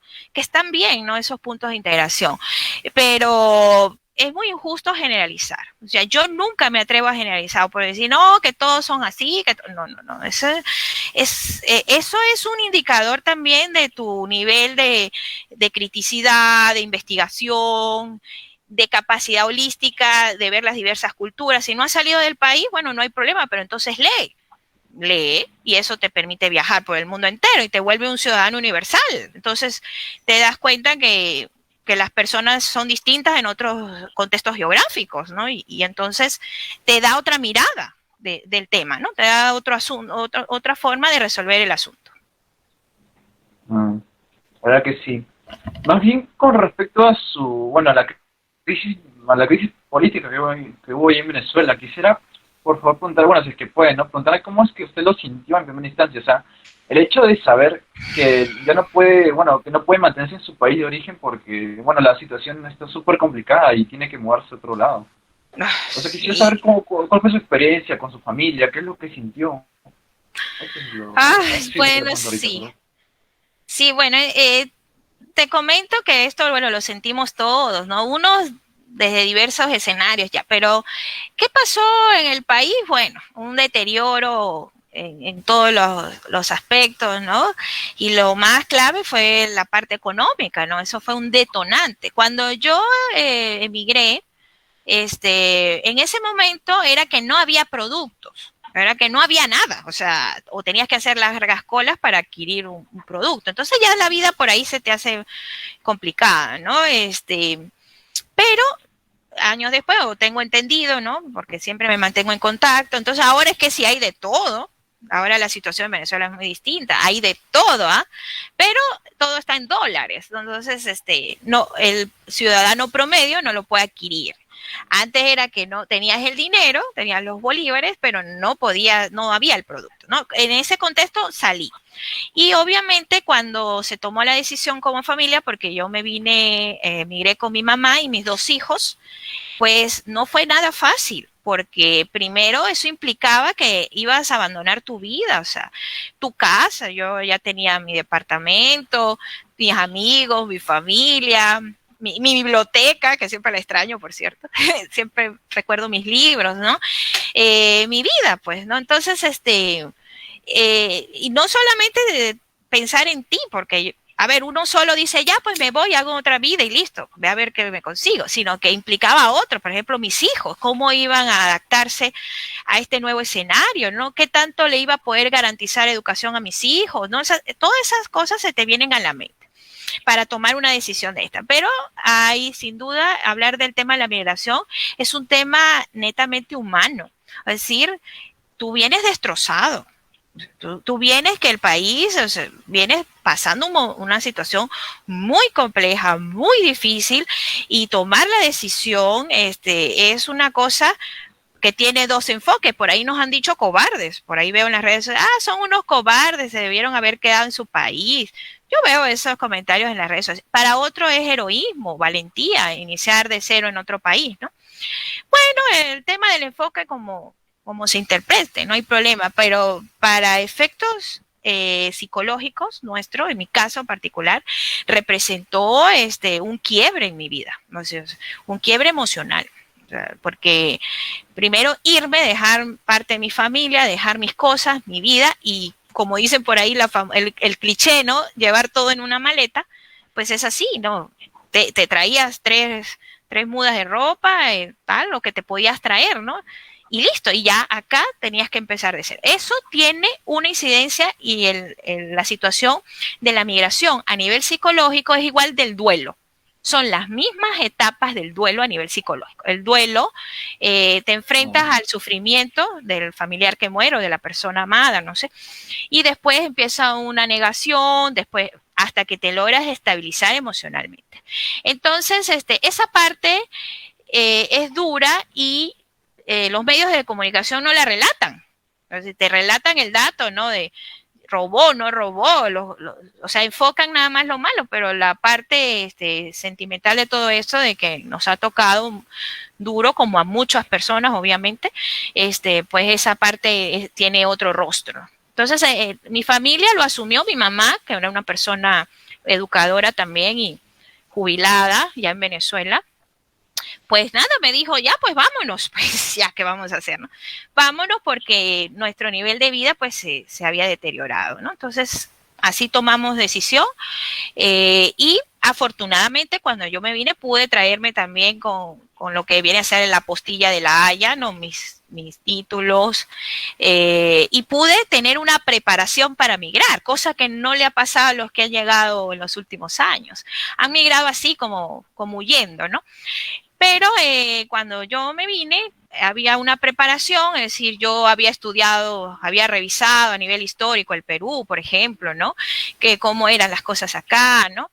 Y un poco de esa preparación la había tenido a nivel psicológico, es decir, iba a llegar a otro país, por lo tanto era otra casa y por lo tanto implicaba respeto y valoración. Bueno, yo siempre he creído y lo mantengo firme de que en la ecología de saberes, en ese intercambio, las naciones crecen, las sociedades crecen, ¿no? Porque lo que tú sabes, lo que yo sé, se fusiona y algo nuevo se genera y es parte de esa fusión. Entonces, bueno, yo he sido afortunada de adaptarme a nivel psicológico muy bien acá al país. Aquí tengo mi vida, ¿no? Bueno, bastante, es que no sé, me llama mucho la atención eso de las mismas fases del duelo que usted mencionó con respecto a Sí. cambiar de país, ¿no? Es, Es lo la verdad, mismo. bastante, claro, no, Uh -huh. no me imagino el dolor que debió haber sentido, persona. No, es un dolor De terrible. verdad estoy sorprendido, Sí, es las mismas, a nivel psicológico son las seguramente. mismas etapas del duelo. Imagínate eso. Hay veces, hay personas que no se recuperan del duelo. Y a veces por ahí he escuchado a mis compatriotas, ¿no? Que hablan, y acá, ojo, voy a hablarlo, todavía están estancados en la etapa esa. Es decir, hay una etapa de la migración donde tú te niegas, que es la misma del duelo, donde te niegas que te has venido a otro país, que tienes otra vida y vives más allá que aquí.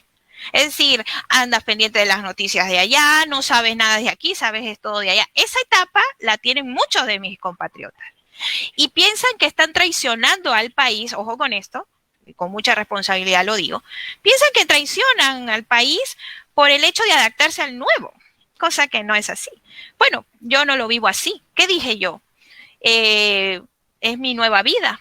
Yo un día, un diciembre, recuerdo, me senté acá con mi familia y dije esto. A nivel psicológico, esto ya no me va a afectar más. ¿Por qué? Porque esta es otra etapa de mi vida, es la oportunidad de retomar nuevas acciones, hacer otras experiencias y por lo tanto yo no estoy traicionando el país, que eso es lo más absurdo que hay.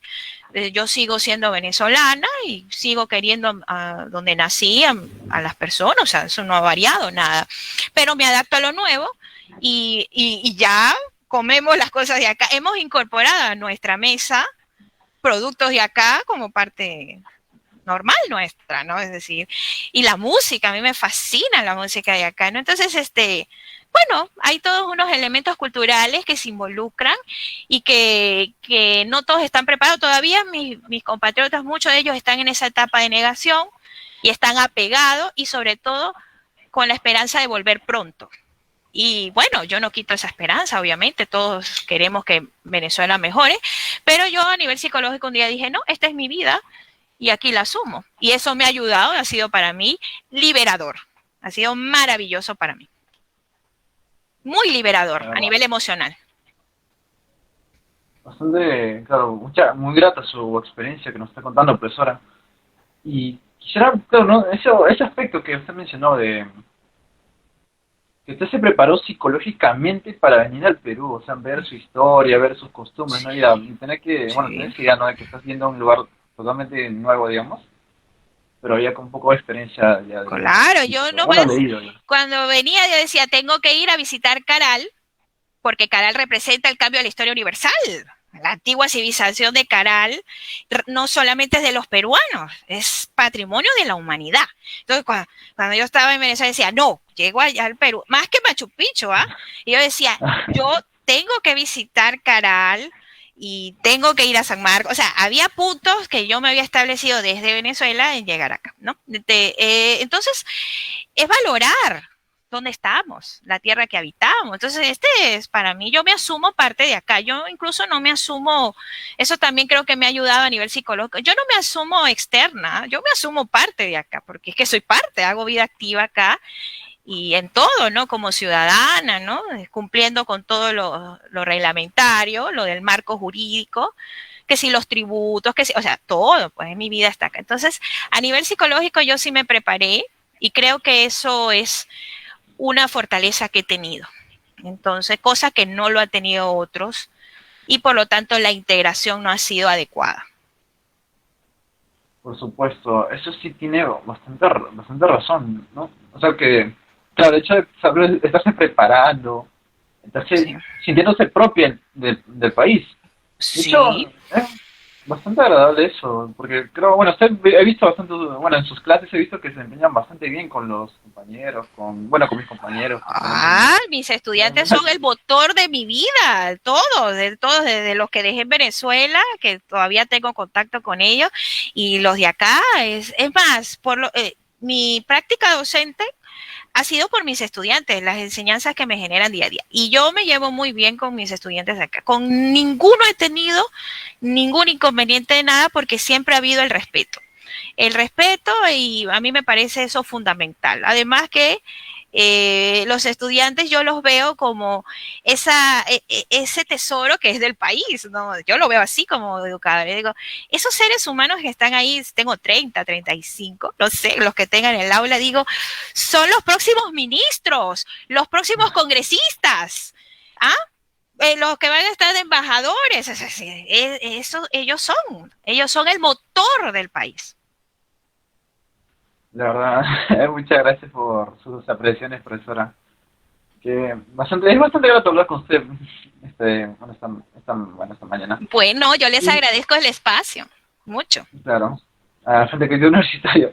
Y bueno, con respecto a su visión de las políticas que se dieron ahí dentro de Venezuela en su momento, o sea, es como que usted, digamos, era algo que se venía avecinando, o sea, era como algo que decían, ahorita viene una crisis, ahorita viene una crisis, o es como que fue así Ah, totalmente de la nada. ¿cómo fue? Bueno, eso lo relaté un poquito. Tengo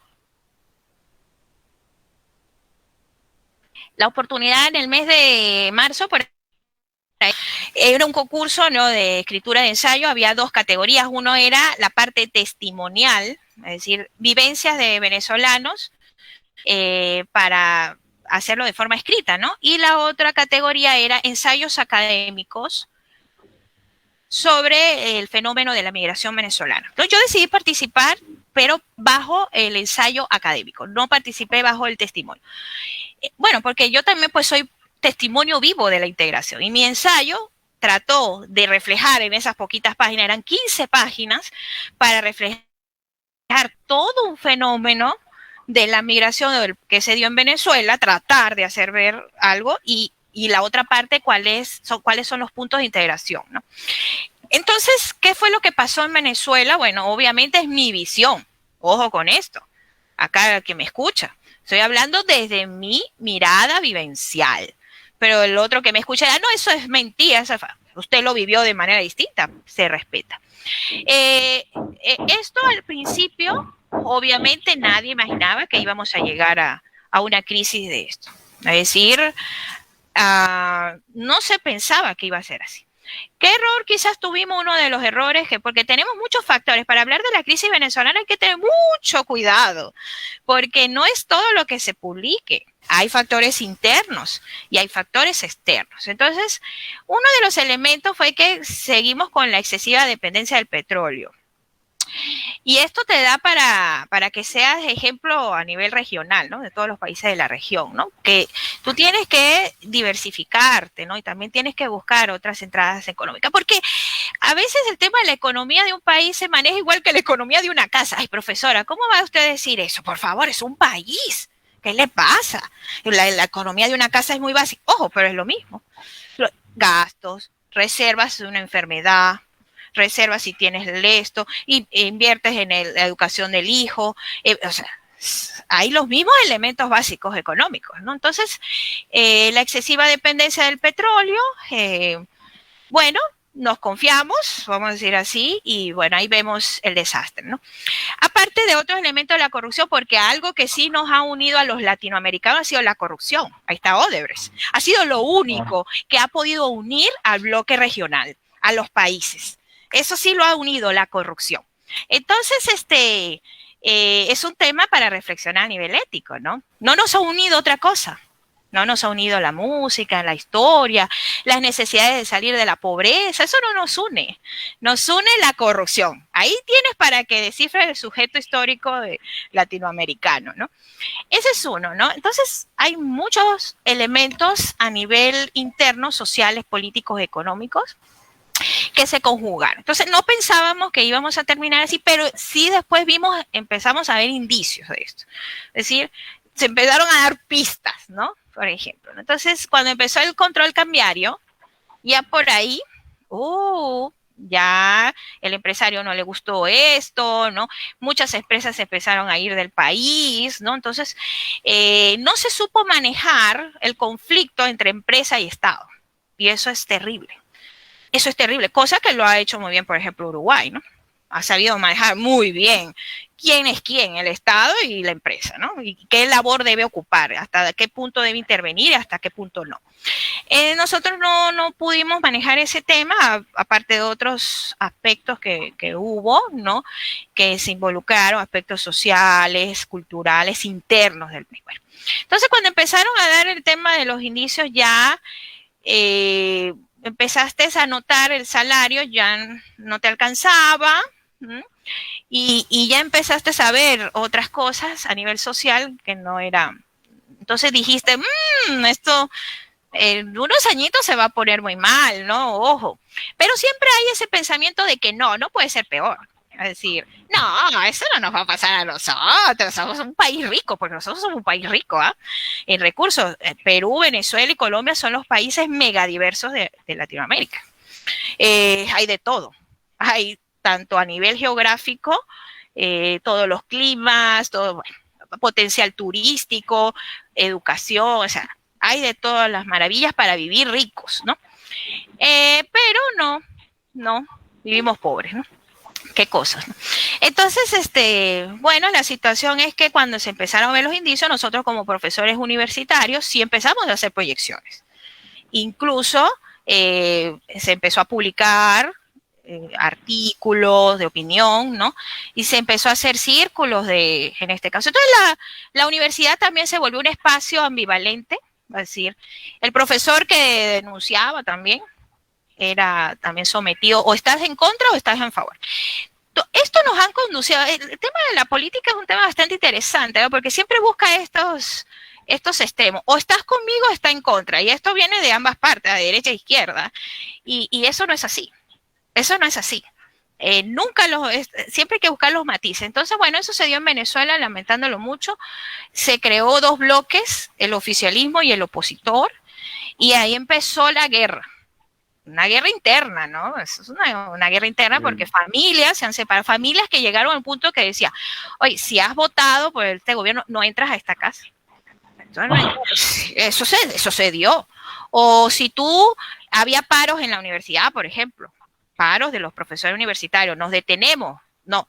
Y si tú dabas clase o te ibas al paro, ya te sacan del círculo. O sea, tú eres... Entonces, eso se empezó a dar y eso es espantoso porque entonces tu vida pierde sentido, ¿no? O sea, es terrible.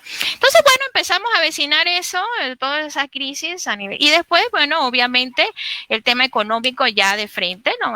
Ya no podíamos comprar, no había productos, cola, era todo un sacrificio, ¿no? Por ahí. Y se implementó, recuerdo, el gobierno implementó el tema de las cajas CLAP, que eran unas cajitas con ciertos alimentos para garantizar la dieta básica de cada familia, ¿no? Pero demoraban en llegar, no todas las personas lo llegaban a la vez, entonces se empezó a dar un cúmulo más las protestas que había, más saboteo, más cosas que había, entonces todo se fue sumando y ya llegó un punto de que dice, ya no es viable vivir aquí. Y no es viable no solamente por lo económico, porque yo te aseguro a ti, yo sé, al que me esté escuchando, que las personas pueden vivir con un plato de lentejas, si es así. Pues, si no es el ambiente, pues. Un ambiente donde ya no te puedes, no puedes decir nada porque pues, todo está ahí, la gente vive como en guerra, pues, vive en guerra, pues. Es difícil. Pero más bien quisiera centrar eso de vivir en guerra, ¿no? O sea, ese conflicto, bueno, entre comillas civil que hay entre, claro, distintos pensamientos sobre la posición política, que creo que se asemeja a algo que bueno, que ha sucedido o que sigue sucediendo actualmente acá en el Perú con respecto a a los últimos dos candidatos a la presidencia. Y es, claro, bastante llamativo y es bastante, bueno, es importante reflexionar sobre esto, Sí. sobre, bueno, no sobre la diferenciación, digo, la desunión que se tiene en el mismo país con respecto a claro, a las políticas que puede haber. Y con respecto a eso, usted como docente, por lo menos en Venezuela, ¿usted tuvo una iniciativa de, o sea, cómo evitar esto o algo por el estilo? ¿O se unió con demás docentes y dijeron, oye, ¿sabes qué? Tenemos que plantear tal cosa, creo que el gobierno debe hacer esto y el otro para evitarlo? Sí, de todas las universidades, todos los profesores, a veces se da también el otro estigma que tenemos acá nosotros los venezolanos en el Perú, es que son unos cobardes, no hicieron nada para defender su patria, nomás y se vinieron corriendo. Eso no es así, hay que tener mucho cuidado con las palabras, las palabras crean mundos, crean realidades, hay que tener cuidado con esto. Todos los sectores de los diversos escenarios, escenario económico, los docentes universitarios, las personas comunes y corrientes, digamos, el pueblo general, vamos a llamarle esa categoría, bueno, hicieron sus acciones debidas, ¿no? Por ejemplo, lo que pasa es que en Venezuela es algo muy complejo. En Venezuela nos sometimos a procesos de elecciones. El mayor récord de elecciones lo tenemos nosotros en Venezuela, que se han efectuado elecciones. Entonces, se vota, pero había otros elementos involucrados. Pero todos los profesores universitarios tuvimos, digamos, nos unimos desde diversos espacios, buscando siempre, en mi caso, siempre fue la conciliación, ¿no? Siempre. Yo soy partidaria de la negociación, en el sentido de que hay que escuchar a ambas partes, cosa que ese es otro error que nosotros tuvimos, como hay un bloque opositor y un bloque oficialista, nunca negociaron. Se declararon la guerra. Y al declararse la guerra, el que sufre es el ciudadano, que no tiene que ver de los partidos políticos. Es decir, las guerras se las declaran los partidos políticos, pero el que sufre el efecto es el ciudadano promedio, que no tiene la señora que va al mercado, la mamá que tiene que pagarle a los hijos, esa es la que sufre todo esto. Entonces, las decisiones que se toman a nivel político hay que tener mucho cuidado cuando comprometen la condición humana. Es decir, cuando eso va a afectar, porque ¿qué dijeron? Bueno, para sacar al gobierno vamos a hacer esto, vamos a hacer, y ahí murieron muchas personas. Entonces era fácil decir que mueran, pero yo a mi hijo no lo iba a exponer a eso. Entonces, ¿quién iba a exponer al hijo a que vaya a morir por la patria? Yo no.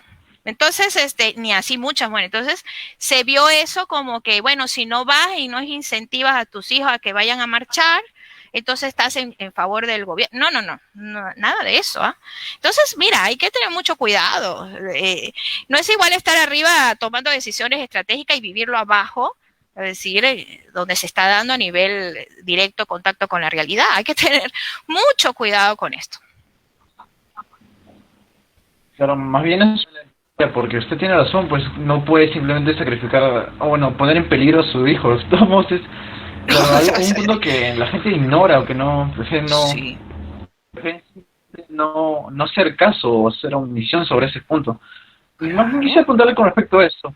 A los jóvenes venezolanos que trajeron acá, bueno, que se vinieron al Perú, ¿usted cree que de igual manera que usted tuvo ese proceso psicológico el dolor de la pérdida, ¿usted cree que los jóvenes se adaptaron mejor o cree que, digamos, por ejemplo, pongamos a sus hijos como punto de referencia, que usted cree que ellos han desarrollado mejor ante la inmigración, o cree que también le ha afectado a esos? Bien, no, el fenómeno ha afectado a todos por igual. En edades, claro, los jóvenes tienen más posibilidad de adaptarse rápido y fácil, ¿no? ¿Por qué? Porque no están llenos de tantos prejuicios. Otra de las cosas que daña a nivel psicológico son los nacionalismos. Mira, De Negri, Marco Aurelio De Negri tiene un video muy interesante en YouTube donde habla sobre los factores que intervienen en los nacionalismos, que son incluso factores genéticos. Qué interesante, me llamó la atención esta. El tema del nacionalismo es muy bonito porque, bueno, uno se siente con identidad del país, obviamente, ¿no? Nos promueve, nos hace perdurar la memoria histórica, eso es maravilloso. Pero también te lleva a otro extremo, como que, y te lleva a un extremo de exclusión, ¿no? El que no estés dentro, bueno, bien contigo. Entonces, los nacionalismos, pasa eso con el jovencito que se vino, mis hijos, por ejemplo, que llegaron aquí. Imagínate que yo le diga a mis hijos, oye, no te hables con ellos porque no. A mis hijos en lo particular le dije, esta es nuestra vida acá y los que van a ser sus amigos en el aula de clase son sus amigos, o sea, van a ser sus compañeros de clase. Mamá bueno, nada, los amigos también pelean, los amigos, o sea, nunca lo vi por el tema cultural de diferencia de nacionalidad, sino siempre lo he enfocado por un tema que si pelean los niños, porque los niños pelean a esa edad, no, pero no es porque tú seas venezolano y el otro, no, por un tema de la infancia propia, ¿no? Una etapa de la infancia. Entonces, el tema de cómo los padres ayudan al proceso de adaptación a los hijos, esto es muy importante, pero también tengo casos conocidos porque he sido afortunada que estoy realizando actualmente una investigación sobre esto, los hogares venezolanos, cómo se han adaptado y he tenido la oportunidad de hablar, ¿no? Con muchas personas. Y me he dado cuenta que algunos le dicen, oye, no cantes el himno. No te pongas el polo del Perú, cosas así, eso pasa también, porque hay nacionalismos de por medio. Entonces creas tu propio mundo dentro de otro mundo, ¿no? Es decir, como que te aíslas, te encierras ahí como que para no sentir que dejas el país. Hay todo un tema psicológico, ¿eh? Y entonces todo lo que está alrededor es negativo, es feo, es distinto, no lo quiero, no lo acepto, lo rechazo. Eso está ligado directamente a nivel psicológico. Entonces, la educación, acá es donde viene el aula de clase. El aula de clase tiene que ser un espacio donde se dialogue eso, justamente, cómo los niños van asumiendo. Yo tengo una experiencia muy linda, la verdad, con mi hija menor. Ella incluso baila marinera. Ella baila marinera y ha representado a su colegio en varios otros colegios bailando marinera. Y le han dado la oportunidad y muchos de repente dirán, bueno, y es venezolano que va a estar bueno, pero ella baila marinera, pues si le gusta, canta el himno. Es más, no se sabe el himno de Venezuela, no se lo sabe. Y eso que yo canto el himno de mi país, pero ella no, ella se sabe es el de acá, por ejemplo. Entonces, imagínate si yo me pongo que no, nada. Los padres son un elemento clave para la adaptación de los jóvenes. Entonces, si tú incentivas el odio o incentivas que no, que aquí es no sé qué, no, hay que asumirse en un diálogo de saberes, un diálogo cultural. Esa es mi posición y a mí me ha ido muy bien. Es decir, considero que es una buena práctica migratoria. Así le llamaría a mi próximo libro. Bueno, bastante, de hecho bastante resaltante eso, ¿no? O sea, de la culturación que tuvo su hija. Gracias a usted, más bien. Mi hijo también ha viajado acá porque él es deportista de alto rendimiento y representa acá una liga de baloncesto en el colegio emblemático Guadalupe y ahí trabaja, fíjate, o sea, está integrado a los deportistas y él nunca me dice, tengo un amigo peruano. Él no me dice así. Nunca me dice, tengo un amigo o tengo una amiga, o sea, nunca le pone el apellido de la nacionalidad, porque es su amigo, pues, es el que estudia con él.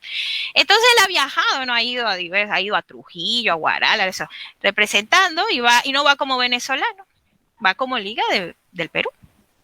Entonces, la integración se puede dar siempre y cuando estés preparado también a nivel psicológico y también las condiciones se den.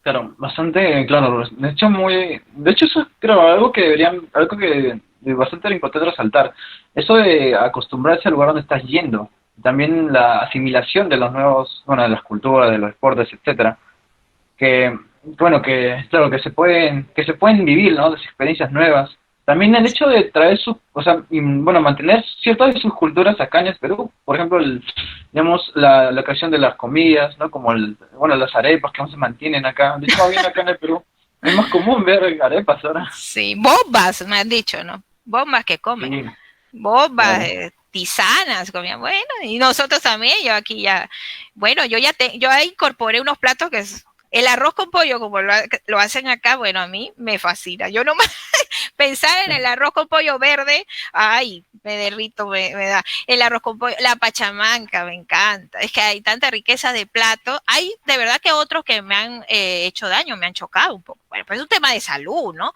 Pero hay otros que me fascinan, que me gustan. La música me encanta. La música me fascina, los guaynos me gusta, la cumbia, mira esto de la cumbia, pero la cumbia de acá, porque la cumbia colombiana también es riquísima, ¿no? Pero la cumbia de la selva, ¿no? Esto de los mirlos, esto, ay, no, qué lindo. Sí, y Creo la que, música es la expresión de una costumbre, de una tradición. Entonces, por ejemplo, critican la chicha, es que le llaman la música chicha, ay, que es como sí, de poca cultura, algo así. Incluso el tema cultural es algo que si cultura es tener conocimiento, ser culto, cultura es lo que hace la cotidianidad, ¿no? Entonces, la chicha a mí me parece hasta interesante, pues una fusión, hay instrumentos de la sierra y instrumentos de la selva, ¿no? Es una expresión de unas personas, de un contexto y te ayuda a entender un contexto histórico. Es fascinante, la verdad. la verdad sí, ¿no? De hecho, más bien, eso es algo resaltante del Perú, pues, que hay bastante diversidad cultural, porque no es que digamos que acá los platos de acá la costa son lo mismo que hay en la sierra o en la Una selva. maravilla. Yo me vuelvo loca cuando voy a comprar papa, porque entonces, ¿papa cuál? Yo, pero bueno, papa para comer, pues, no. Entonces, pero señora, ¿papa de cuál? Papa guairo, papa no sé qué, papa. Y yo le digo, yo ya no sé qué voy a hacer, me voy a volver loca. Diga, deme papa para, bueno, para hacer un guiso y otra papa para freír. Ya he aprendido, ¿no? Papa yungay, papa guairo, papa guarí, ya he aprendido. Entonces, bueno, esa es parte. Mira, el secreto de la migración, aparte de todas las condiciones que no le ha tocado muy duro a otros paisanos, ojo, que también le está yendo muy bien a nivel profesional, ojo, también. Pero parte de eso es disfrutar de esa interrelación de la riqueza, es decir, cultural. Es decir, bueno, ¿qué hay acá? Quiero ver, quiero probar, quiero caminar por el mercado, ¿no? Mira cómo hacen las cosas, mira las ropas tradicionales, ¿no? Que es tesoro del mundo, yo lo veo así, es patrimonio de la humanidad, no solamente el peruano, es de la humanidad. La verdad, sí, bastante sorprendente. Y quisiera preguntarle eso, ¿no? O sea, cuando usted vino al Perú, usted cuál cree que han sido los beneficios que ha tenido o cómo es que lo apoyó el mismo gobierno peruano a usted como migrante? Bueno, qué interesante. Mira, cuando este concurso que se dio, que yo pude participar en el ensayo, bueno, fui la afortunada del ensayo ganador, hubo otra señorita que quedó en tercer lugar y su ensayo estaba enfocado en los instrumentos legales que se han creado para el venezolano, para el migrante venezolano, perdón. Entonces, ella hizo un recorrido histórico del instrumento legal que se ha generado, porque se han generado diversos documentos de identidad acá para el venezolano. Entonces, mira lo interesante. Para empezar, el tema de las leyes migratorias de este país dio apertura para eso. O sea, es considerada una de las leyes, digamos, más importantes e innovadoras, ¿no? Respecto a otros países, a la legislación en otros países sobre la migración. Pero a partir del 2007 se creó un documento llamado PTP, que era Permiso Temporal de Permanencia, que puede ser interpretado incluso para tema político, es decir, se creó para darle una sensación al venezolano de que podía insertarse a nivel laboral y que no lo iba a afectar. Aquí está tu documento. Ella lo demuestra en su ensayo, esta señorita. A ver si busco el nombre para que lo busquen. Ya está publicado el libro, un libro donde compilan los 3 ensayos ganadores. A ver, esta señorita Anaí, creo que es que se llama, a ver, la voy a buscar por acá. Sí, ella se llama Analí Briceño. Ella hace este recorrido. Entonces, mira, el instrumento del DNI, o el documento de identidad PTP, daba la sensación de que te puedes integrar, pero ojo, si ibas al banco, no te funcionaba. Es decir, para el historial crediticio, para acceder después más adelante a un crédito bancario, por ejemplo, no te servía de nada el historial. Podías haber tenido 3 años con el PTP y eso no te sirvió de nada. Número 2, para efectos de otro tipo, tampoco te servía. Solamente te servía para trabajar, ¿no? Si, por ejemplo, una empresa te asumía y ya. Ese instrumento se creó. Y después han venido tocándose otros instrumentos en la actualidad. Después el carnet de extranjería con una residencia especial. Bien, entonces, en sí, el Estado pues nos dio la posibilidad, ¿no?, de adquirir esta residencia y de tener este instrumento legal para movernos en el país, ¿no? Entonces, ahí digamos que hay un punto de apoyo. Hubo un punto de apoyo, más todos los que las ONG, ¿no?, que se han unido, ACNUR, por ejemplo, y todos los organismos internacionales, porque es una migración masiva. Es decir, no es una cosa que se vinieron 3 personas, no, es masivo. Hay unas condiciones de salud terribles, ¿no? O sea, toda una mezcla de cosas que son bastante dolorosas, ¿no? Entonces, por parte del Estado, en su momento, por ejemplo, en el año 2017, pues creó todos estos instrumentos para poder que el venezolano se integrara a nivel laboral, ¿no? Y también facilitó, por supuesto que sí, por ejemplo, el tema de los títulos era accesible, pues decir, bueno, SUNEDU era que regulaba todo esto. No era que era tan sencillo, había que pagar, ¿no?, y todo lo demás, ¿no? Pero sí hubo, digamos, un apoyo ahí. Pero, ¿dónde, digamos, está el punto de debate actualmente? Es que primero se nos recrimina a nosotros de, por ejemplo, la delincuencia y eso. Nosotros también sufrimos y padecemos el tema de la delincuencia, o sea, somos víctimas de eso también, ¿no? Entonces, yo no puedo llegar acá a decir cómo es que se va a regular esto.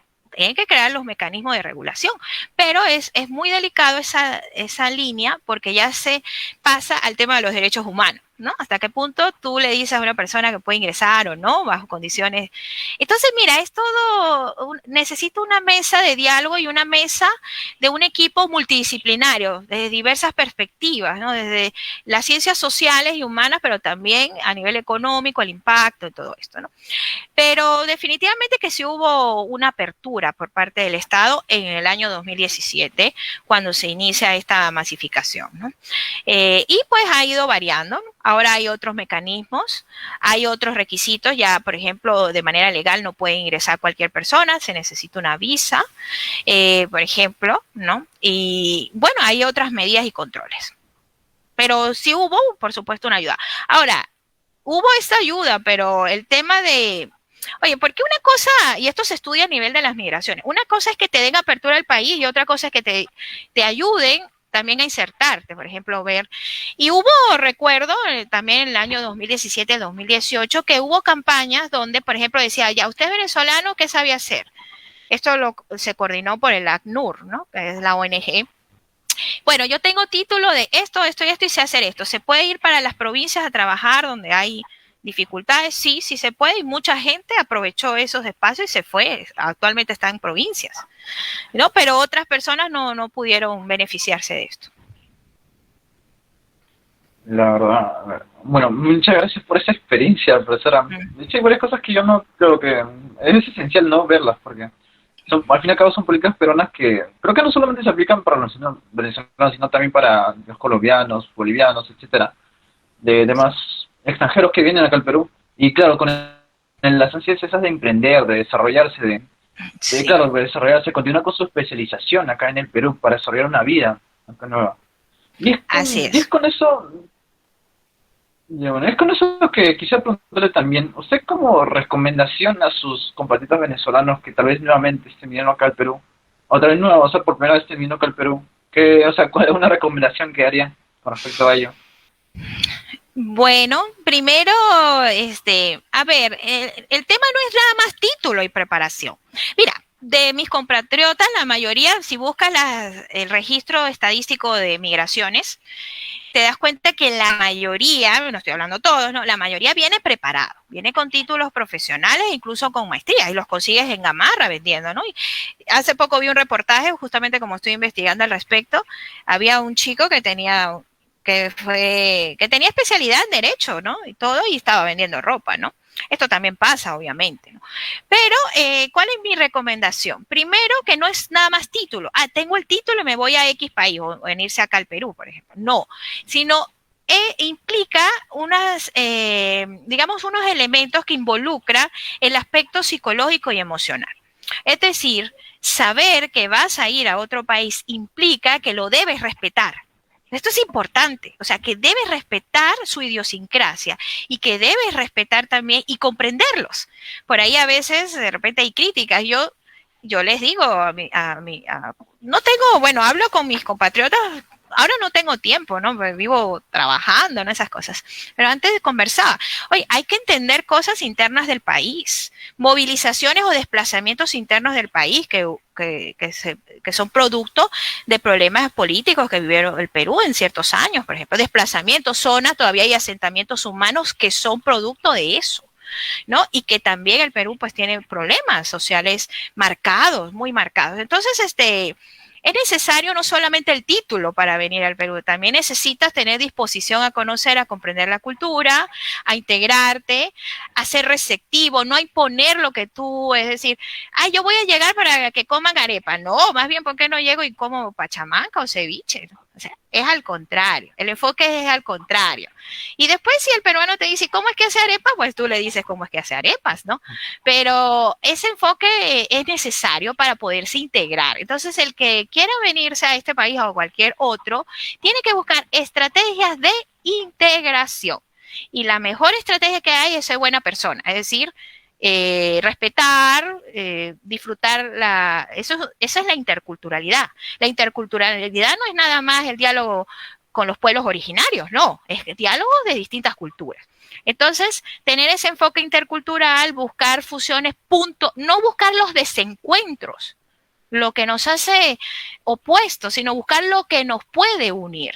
Es decir, lo que nos puede unir. Entonces, por ahí me parece que sería un punto a nivel psicológico para una recomendación que daría. Bueno, a mí es la que yo he aplicado. La verdad, claro, tiene bastante razón, ¿no? Eso de integración. Bueno, esto creo que no se lo aplican, bueno, en el caso de Venezuela hacia Perú, sino de Venezuela a otros países o hasta de Perú a cualquier otro país. Eso, claro, es bastante importante resaltar. Sí. Y también funciona... ¿Dijo no? No, bueno, adelante. Está bien, ya. Y en función a la docencia que usted, en su experiencia en esto de la virtualidad, recapitulando el tópico anterior, quisiera preguntarle bueno, para casi acabar con esta conferencia, quisiera preguntarle qué también recomendaciones le daría a los nuevos docentes que también se inmersan en esto de, bueno, esta odisea, digamos, de enseñar virtualmente. Ay, le digo. Ay, bueno, más tarde voy a hablar con los próximos cachimbos de San Marcos, unos 100, a ver qué le voy a decir, ya. Bien, no, pues, ojo, la docencia es una de las profesiones más nobles que hay, yo siempre me siento orgullosa de ser docente, pero ya el enfoque solamente cognitivo de conocimiento, el docente preparado, que yo tengo no sé qué, preparación, diploma, no sé qué, ese enfoque sí es bueno, pero hay nuevos elementos para ser considerado un buen docente. Iguales son ser empático, porque el que está ahí es un ser humano, igual que usted, igual que yo. Es decir, ya ese del conocimiento, ojo, está muy ahora en debate, porque fíjate algo interesante con el enfoque virtual ahora. Hay un océano de información. Si lo que hay es información, es más, estamos por ahí un nuevo término que aparece, infoxicados. Hay información. Ya tú no eres el dueño del conocimiento ni del que estás descubriendo el agua tibia, ¿no? El docente estoy hablando. Entonces, el estudiante tiene todo el potencial. ¿Para qué? Para hacer búsqueda de información, por ejemplo. Entonces, tú lo que puedes ayudar es a crear las condiciones para que el estudiante tenga digamos, los criterios necesarios para seleccionar una buena información. Pero ya tú no te vas a poner como que yo soy el que sé y tú no sé. Ese cambio de enfoque es número uno en la virtualidad. Además que como hay muchas distracciones, muchos elementos que no puedes controlar, y ya estás enseñando con el papá y la mamá a un costadito. Es decir, si estás en la virtualidad, está el papá y la mamá, o te escucha un tercero, un cuarto, ¿no? Entonces se vuelve el aula de clase un poco más abierta y amerita otros cambios de percepción respecto a la forma como abordas el proceso de enseñanza-aprendizaje. Entonces, ¿qué le diría a este docente que se inicia en la virtualidad? Uno, que te prepares, que estés a la vanguardia, porque si no, te quedas ahí, es decir, tienes que saber manejar las herramientas virtuales, integrarlas a tu secuencia de aprendizaje, ya. Pero también tienes que ser más empático, buscar otras estrategias que integren al estudiante y acercarlo más, porque ya es un tema más humano. Entonces, el enfoque de yo, conocedor, yo, ya, ese enfoque, ojo con eso, y lo estamos viendo. Las nuevas habilidades blandas, que, bueno, ese enfoque también tengo mis críticas, después hablamos de eso, pero resulta ser que ahora las empresas o a nivel internacional, la demanda de ese nuevo profesional habla de habilidades blandas más que del conocimiento, porque el conocimiento, en este caso, tú le puedes mandar a leer un libro, tú puedes capacitarlo, pero ser buena persona, ser empático, ser más sensible ante la diferencia, ante lo que le está haciendo, más humano que el otro, eso no es aprendizaje de una capacitación.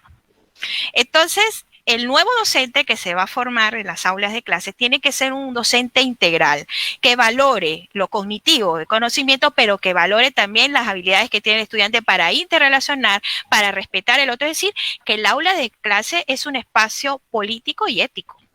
Entonces, ojo por ahí, eso es lo que yo le diría a los nuevos docentes que se aventuran a esta labor, que tienen que buscar enfoques más, en este caso, más integrales y holísticos. Claro, más bien, claro, bastante importante, ¿no? Eso del claro, un docente integral con una visión holística. Y también para el nuevo, bueno, para los señores extranjeros, también ser integrales, ¿no? En lo que respecta a la adaptación de las culturas. Así Así, es. claro, más bien, gracias por esta ponencia, profesora. Muchas gracias por todo su tiempo, en nombre de todo el FCU le agradecemos por darnos su tiempo, por esta hora y 45 minutos de su día. Y quisiéramos agradecerle por todo. Muchas gracias, profesora. Es un Ay, no, gusto. nada de eso. Yo al contrario, estoy agradecida a ustedes. El enfoque es al contrario. Yo estoy agradecida a ustedes porque, bueno, muchos de ustedes fueron mis estudiantes acá y han sido parte de la historia de mi vida, ¿no? Entonces, que estén acá ahora reunidos, que se estén organizando, ojo, hay muy buenas ideas en los estudiantes, pero están solos. Las buenas ideas se fusionan cuando hay la fuerza de la organización. Entonces, que se hayan organizado, eso es un elemento importante, los felicito.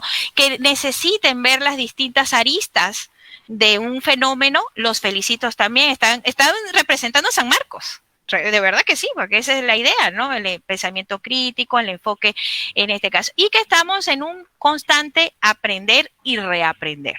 Entonces, aprender, reaprender. Si nos toca aprender esto, lo otro, ¿no? Entonces yo los felicito y al contrario, yo estoy muy agradecida de crear estos espacios y de haberme considerado, encantada de ser parte, de apoyarlos a ustedes, a todos mis estudiantes, porque mis estudiantes, fíjense, me llaman, me dicen más tarde, puede venir a ayudarnos a ver de qué se trata para los cachimbos, con mucho gusto, ¿no?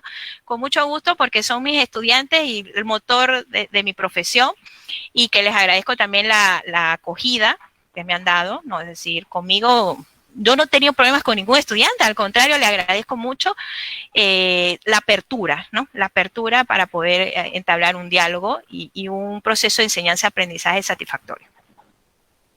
Y los felicito. Aplausos también para usted, aplausos para los docentes, aplausos para todos los que han logrado sobrellevar esta adversidad, para los estudiantes también, que estuvieron sometidos por ejemplo, hace poco a un ciclo bastante estresante y rápido, que también mis estudiantes por ahí están, y a pesar de ello, vencieron, que son unos chicos valientes, son encantadores ustedes todos, entonces, por ahí los animo a seguir adelante. Bueno, gracias por todo, profesora. De verdad sí, bastante, muy fructífero también su forma de enseñar, porque yo he sido su estudiante justamente en este ciclo Sí. tan acelerado. Y recuerdo que hiciste bueno, una entrevista, ¿no fue? sí, Estuviste bueno, entrevistando cuando mandé a hacer esa investigación, ¿no? sí, también. Sí. Bueno, fui parte de la ayuda en lo que respecta a la esquematización, ¿no? Sí. Hacer las categorías de sus trabajos, etcétera. Análisis cualitativo de la investigación. Sí. Claro. Así es. Qué bueno, qué bueno. Sí, yo tengo una muy linda experiencia y bueno, ustedes representan el motor de este país, el tesoro de este país, el futuro, los futuros congresistas, los futuros ministros, los futuros, no sé dónde estarán, si aquí o en los embajadores del mundo, no lo sé, pero son la fuerza de este país. Entonces, yo los felicito, los animo a ser críticos siempre antes de emitir un juicio, siempre revisar la fuente, revisar la historia, contextualizar todo, no darse ahí a la volada de datos así, ¿no? Siempre con mucha mesura y sabiduría. Eso es lo que caracteriza a un estudiante universitario, no dejarse llevar por lo que digan otros, sino investigar, revisar las fuentes, buscar criterios de comparación interesantes, contextualizados, ¿no? Eso les va a ayudar mucho y les auguro cosas maravillosas para ustedes, porque se lo merecen. Está bien, profesora. Gracias por toda esta mañana, por su enseñanza, por ser tan ejemplar. Y en nombre de todo el PSU, nos despedimos. Esto es todo por toda esta mañana. Un gusto. Un gusto, hasta luego y gracias a ustedes, que les vaya bien. Hasta luego.